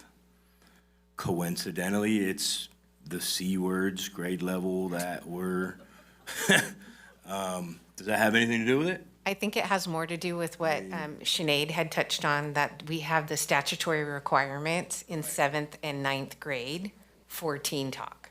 Okay. So if we're looking at the health requirements, when we're talking about it, the original conversation started last year at the junior high level, and then the conversation within the secondary breakout that high school started going, wait, this affects us too, because we have a 9th grade statutory requirement to teach it.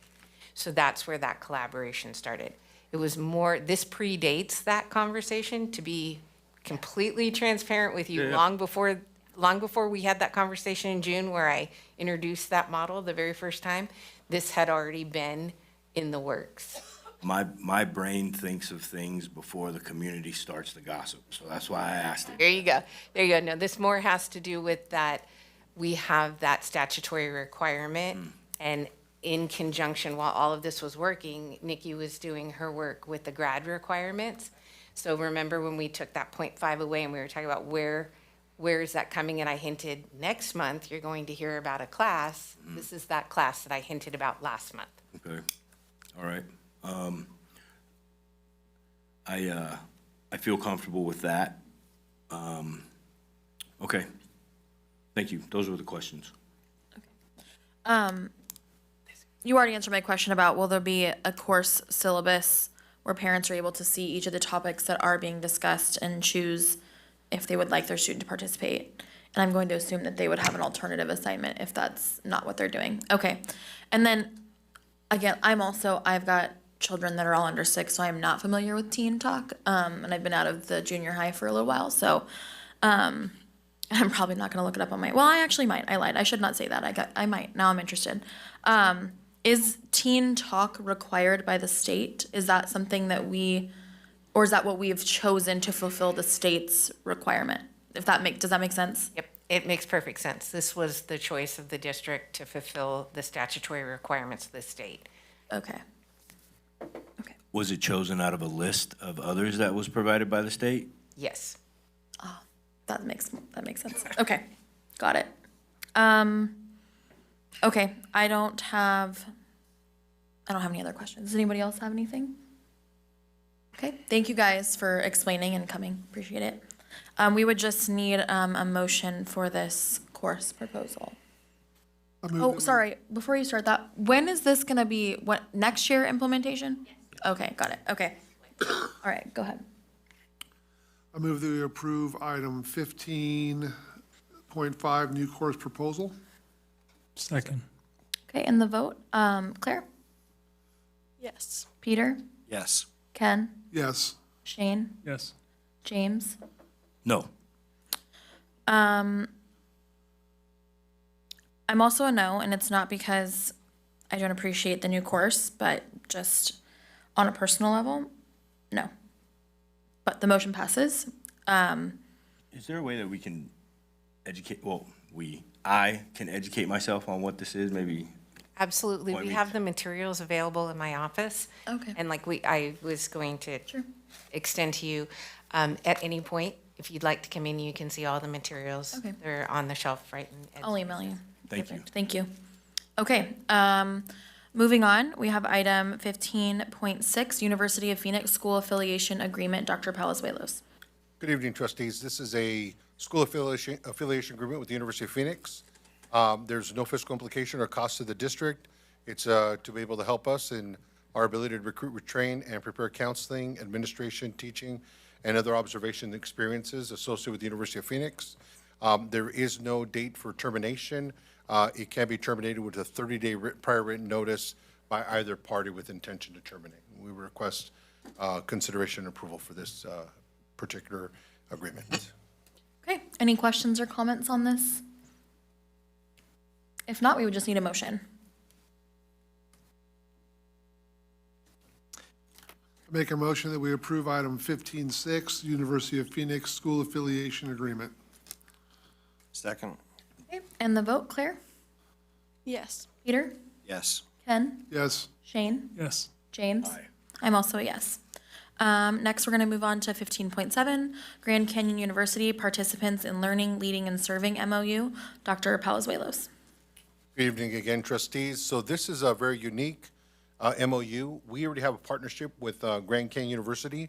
They reached out to us to inform us that as a partner with them, we have access to this network that provides opportunity for staff, high school students, as well as other folks connected with the organization to be able to get services from Grand Canyon University, either with a percentage reduction or set cost.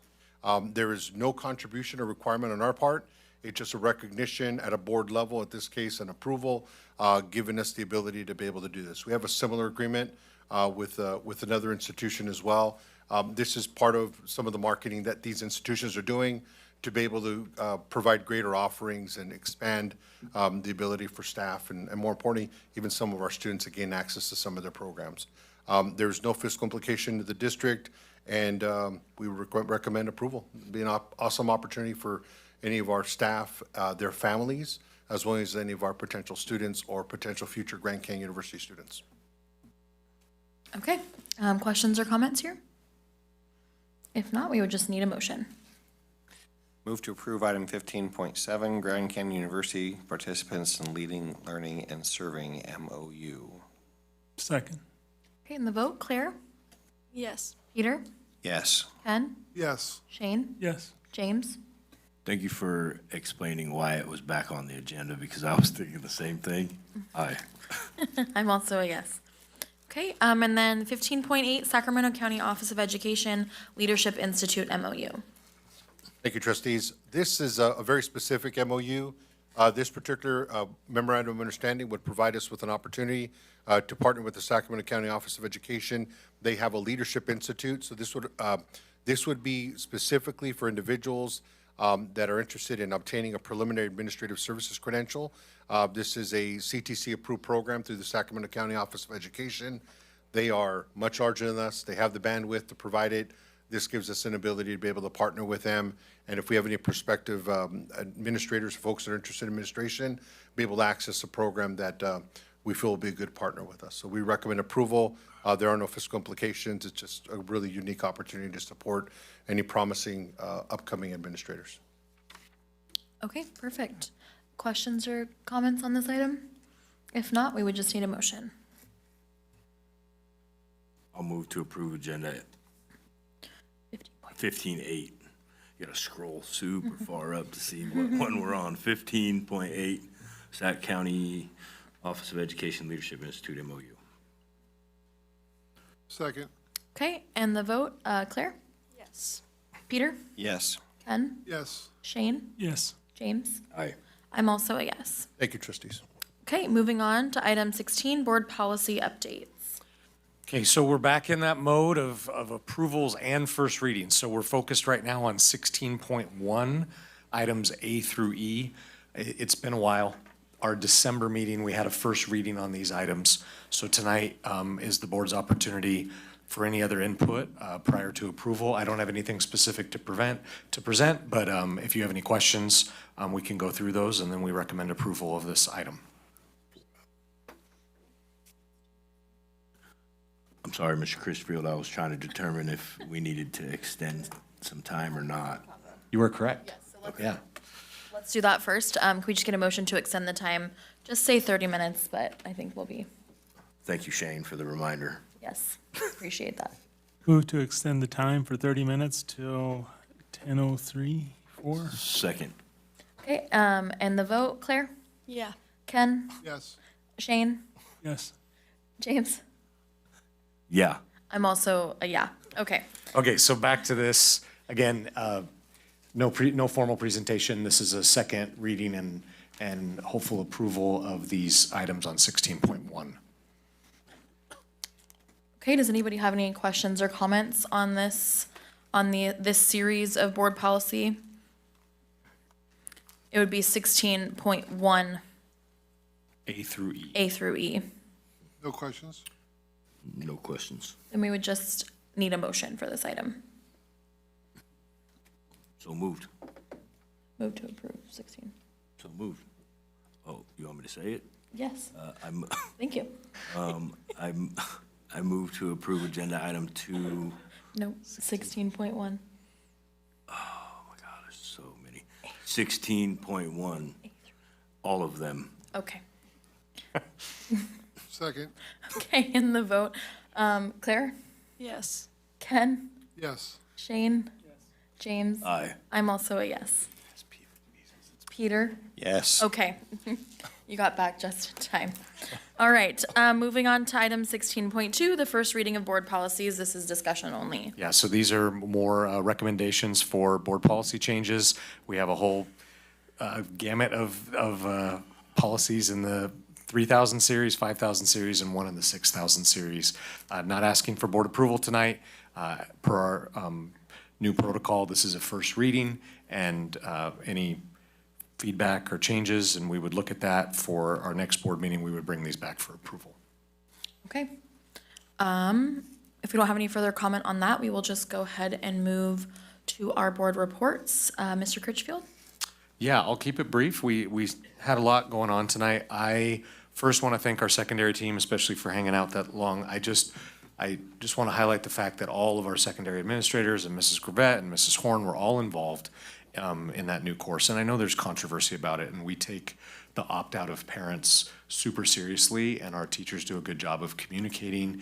And if there are any gaps in that, we want to know about it and make sure that parents do understand their rights for that, because we do understand the controversy that comes behind that. But again, that's only a portion of that course. And some of the things that were added tonight, I'm excited about for our students.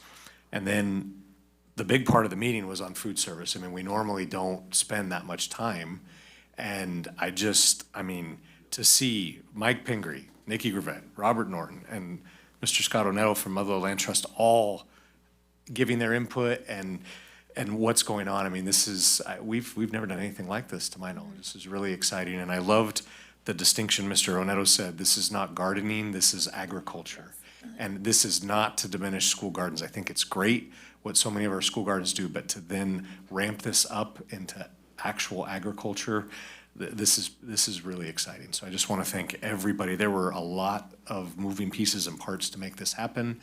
In our next boardwalk cycle, I will also try to schedule some time to go check out this farm. I think it'd be great to go visit. Okay. Might want to bring your boots, though. Well, I'll make sure you know when we're going. Get dirty. I was gonna call problem solving, never mind. And that's all I Okay. have. Thank you. Claire? Yeah, like going on back to the farm to school program when me and 6 other kids from Argonaut and Amador went, it was super just cool to be able to ask questions and just learn more about what we're trying to do as students to bring back to the school. And it was really fun. We got to ride on the tractor and like plant little seedlings. It was like a simulator. It was going super fast. It felt like it was only going like a mile an hour, but it was stressful to say the least. But it was a super cool experience, and I'm excited to see what else happens with it. But for ASB, we're continuing our dinner fundraiser. That is next month on the 7th, and it's been going well. If you want to buy tickets, they're on the Jackson Lions Club website. And then next Friday, is basketball big game against Amador. And we've been finalizing our spirit themes and our rally. And our theme is ESPN, so we're going to be in like blazers and really businessy. And then for our boys and girls basketball are doing pretty well, and our boys overall record is 12-5, and our girls is 6-9, and they both won their games against Bradshaw Christian tonight, which is awesome. And then girls soccer is doing really well as well, with a record of 9-4 so far. And then in under 2 weeks now, I think the Argonaut cheer team is going to go to nationals in Florida. I think they're going to Disneyland too, so that'll be exciting for them. And lastly, for FFA, we just came back on Monday from MFE ALA in Monterey for sophomores and juniors, and I went, and it was a super fun experience. It was like very quick turnaround, but we also went to the aquarium, which was really fun. It was a good growing like for leadership experience, and being able to like meet the FFA officers of California. It's like very cool to connect with them. And then FFA also has their crab feed coming up on the 31st at the fairgrounds. But that's all I have. Thank you. Okay, great. And Peyton is not here. She is playing in a basketball game tonight, so we will excuse her. Peter, go ahead. Okay, thank you. I hope, as my device goes to sleep right at that moment, that's super great timing. I hope to learn more about some of the big financial decisions that have happened recently in government and how they may or may not impact us, hopefully good news. Just for example, we have an article dated December 10th by Cal Matters claiming that the Rural Schools and Communities Act was passed by the federal government. And so I don't know if that money is filtered down through the state and then to us or how all that works, but that's potentially exciting. Supposedly, again, if we choose to trust AI, Amador County is affected by that because of our national forests and things, so hopefully that'll help. Would love to hear the good news on that. Also, today in Manteca Unified, the Manteca Educators Association, after we had our staff training, invited everyone to come out to the tables and to sign the petition to get Prop 55 on the ballot, which is intended to extend school funding for what was Prop 30, because there's potential to lose out on millions and millions of dollars across the state or whatever, how funds or certain tax, whatever. I don't pretend to understand all of that, but how the funds are allocated to education. Granted, the Manteca budget is significantly larger than Amador's, but they were claiming today in my training that for that school district from Manteca, that it could be, if this is not passed, when it comes to whatever these funding sources are, we could lose $37 million from Manteca Unified on our budget. And I was disappointed that there was no, because, well, I'm probably the only person from Amador County that drives out to Manteca.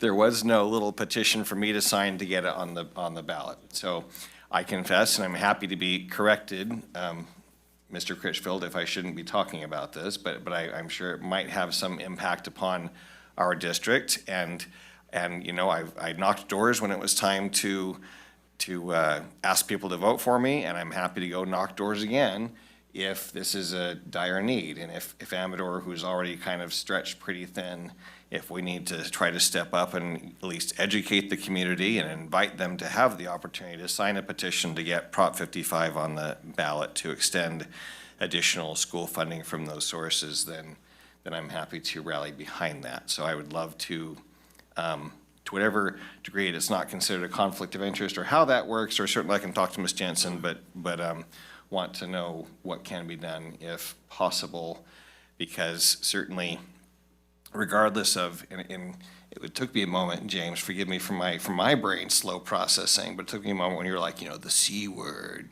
consolidation. It took me a moment to catch on what you were saying there. But regardless, I think that we need to pursue whatever positive funding sources we can, so would love to help in that effort if possible. Thank you. Okay. Perhaps it can even, if successful, we can help solve some of our healthcare crises or whatever that might mean. Thank you. Okay, thank you. Ken? Very excited about the food services presentation. I want to applaud Mr. Pingree, Mr. Oneto, Robert. That's the kind of out-of-the-box thinking I think that education needs these days. And especially in Amador County, with the number of people that are ag-related, this serves them, and that's what we're really here to do. So I really appreciate all the time you put into it, and I look forward to seeing where this goes over the next year or so. So thank you for that. Also excited about the new course. I think that's a lot of subjects that weren't touched on when I was in school that are necessary. And the fact that it can be opted out of. I just think it's great that we're moving in that direction, and those are some of the topics that our students are going to be taught. So thank you for that also. That's all. Okay, Shane? Just to echo what everyone else has said, appreciate the presentation tonight regarding the food service. In my 4 years, this is probably the most excited I've been as far as what opportunities are going to happen. So just thank you again. It was very informative, and I look forward to learning more as it grows. Great. James? I agree with these three gentlemen regarding food services. It's not a secret. I've probably been one of the board members that have been the hardest critics of food services in the last 7 years. I think that was a great presentation, and looks like it would be something legit and amazing for this community in general as a whole. I think it'd be great for the kids, and like I said, I think it'll create a completely different respect for food services in the student perspective. I mean, in the military, individual leadership promotes small unit leadership. Small unit leadership permits, I think doing it at that level is just going to create something bigger. So I appreciate the presentation. Yeah, the girls cheer team, I'm biased. My daughter's a cheerleader. She's sitting in the audience. They are going to nationals. The fundraiser that was held at Cavanna's was great. The community came out. And in this particular night, I thought it was amazing with the amount of, quote, Amador people that were there dropping money for these Argonaut kids. I thought it was amazing to see. The banter was great. It was amazing because the goal was to get these young ladies to accomplish their goal at bringing home the win from nationals, if you will. So yeah, the fundraiser was great. Like I said in the county meeting, I'm looking forward to 2026 and what we as a board can do and a district. That's all.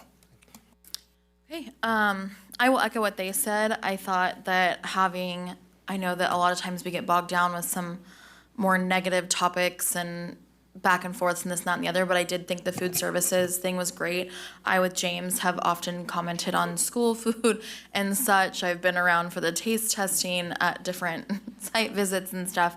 I'm also just super interested in home cooking and healthier ways to do things, and so I think this is great. I think that we have to start somewhere. I love the partnership. I think that moving in that direction is wonderful. And of course, I'm always willing to give my 2 cents, so that's fine. On that note, I did want to say, I know that we aren't really supposed to address public comment, but I can't help myself sometimes, so sorry, Jared. A comment was made earlier during public comment here about the board, better be ready to stake our lives on decisions that we make, and if we don't do the bidding of what these people want, we better be prepared to face significant backlash. I'm sorry, but that's insane. I'm not willing to stake my life on board decisions. That's literally insane. I'm all for the First Amendment. I truly free speech, like fundamentalist here, absolutely. You can say whatever you want, but that does not mean that you are not free from consequences for what it is that you say. Even if you show up here, call from a blocked number, or leave early. This is now the second time this year that I, and now the rest of the board and potentially people sitting up here, have had veiled threats on their lives brought towards us. It's totally unhinged. It's literally unhinged. I've never seen something like it. It's bizarre, truly. So if you can't seem to control yourselves, we're gonna have to discuss something in order to ensure that the people in this room, including the audience, are not being berated by insane people. You can hate every single thing that we do, that we say, and you don't even have to think I'm a decent human being at all. But you don't get to come here and and say those kinds of things. You just don't get to. Or I shouldn't say that. Let me take that back, because I've also been accused of, like, tampering down people's speech. Say whatever you want, but there are consequences. We like to teach that to our students, and apparently other people need to hear that too. More power to you, but don't come here and threaten people. Just don't do it. It's not a good look. Anyways, our next meeting is going to be on, I believe it's, Wednesday, February 4th. Open session will start at 7 p.m. on our new schedule. With that, we are adjourned. Thank you.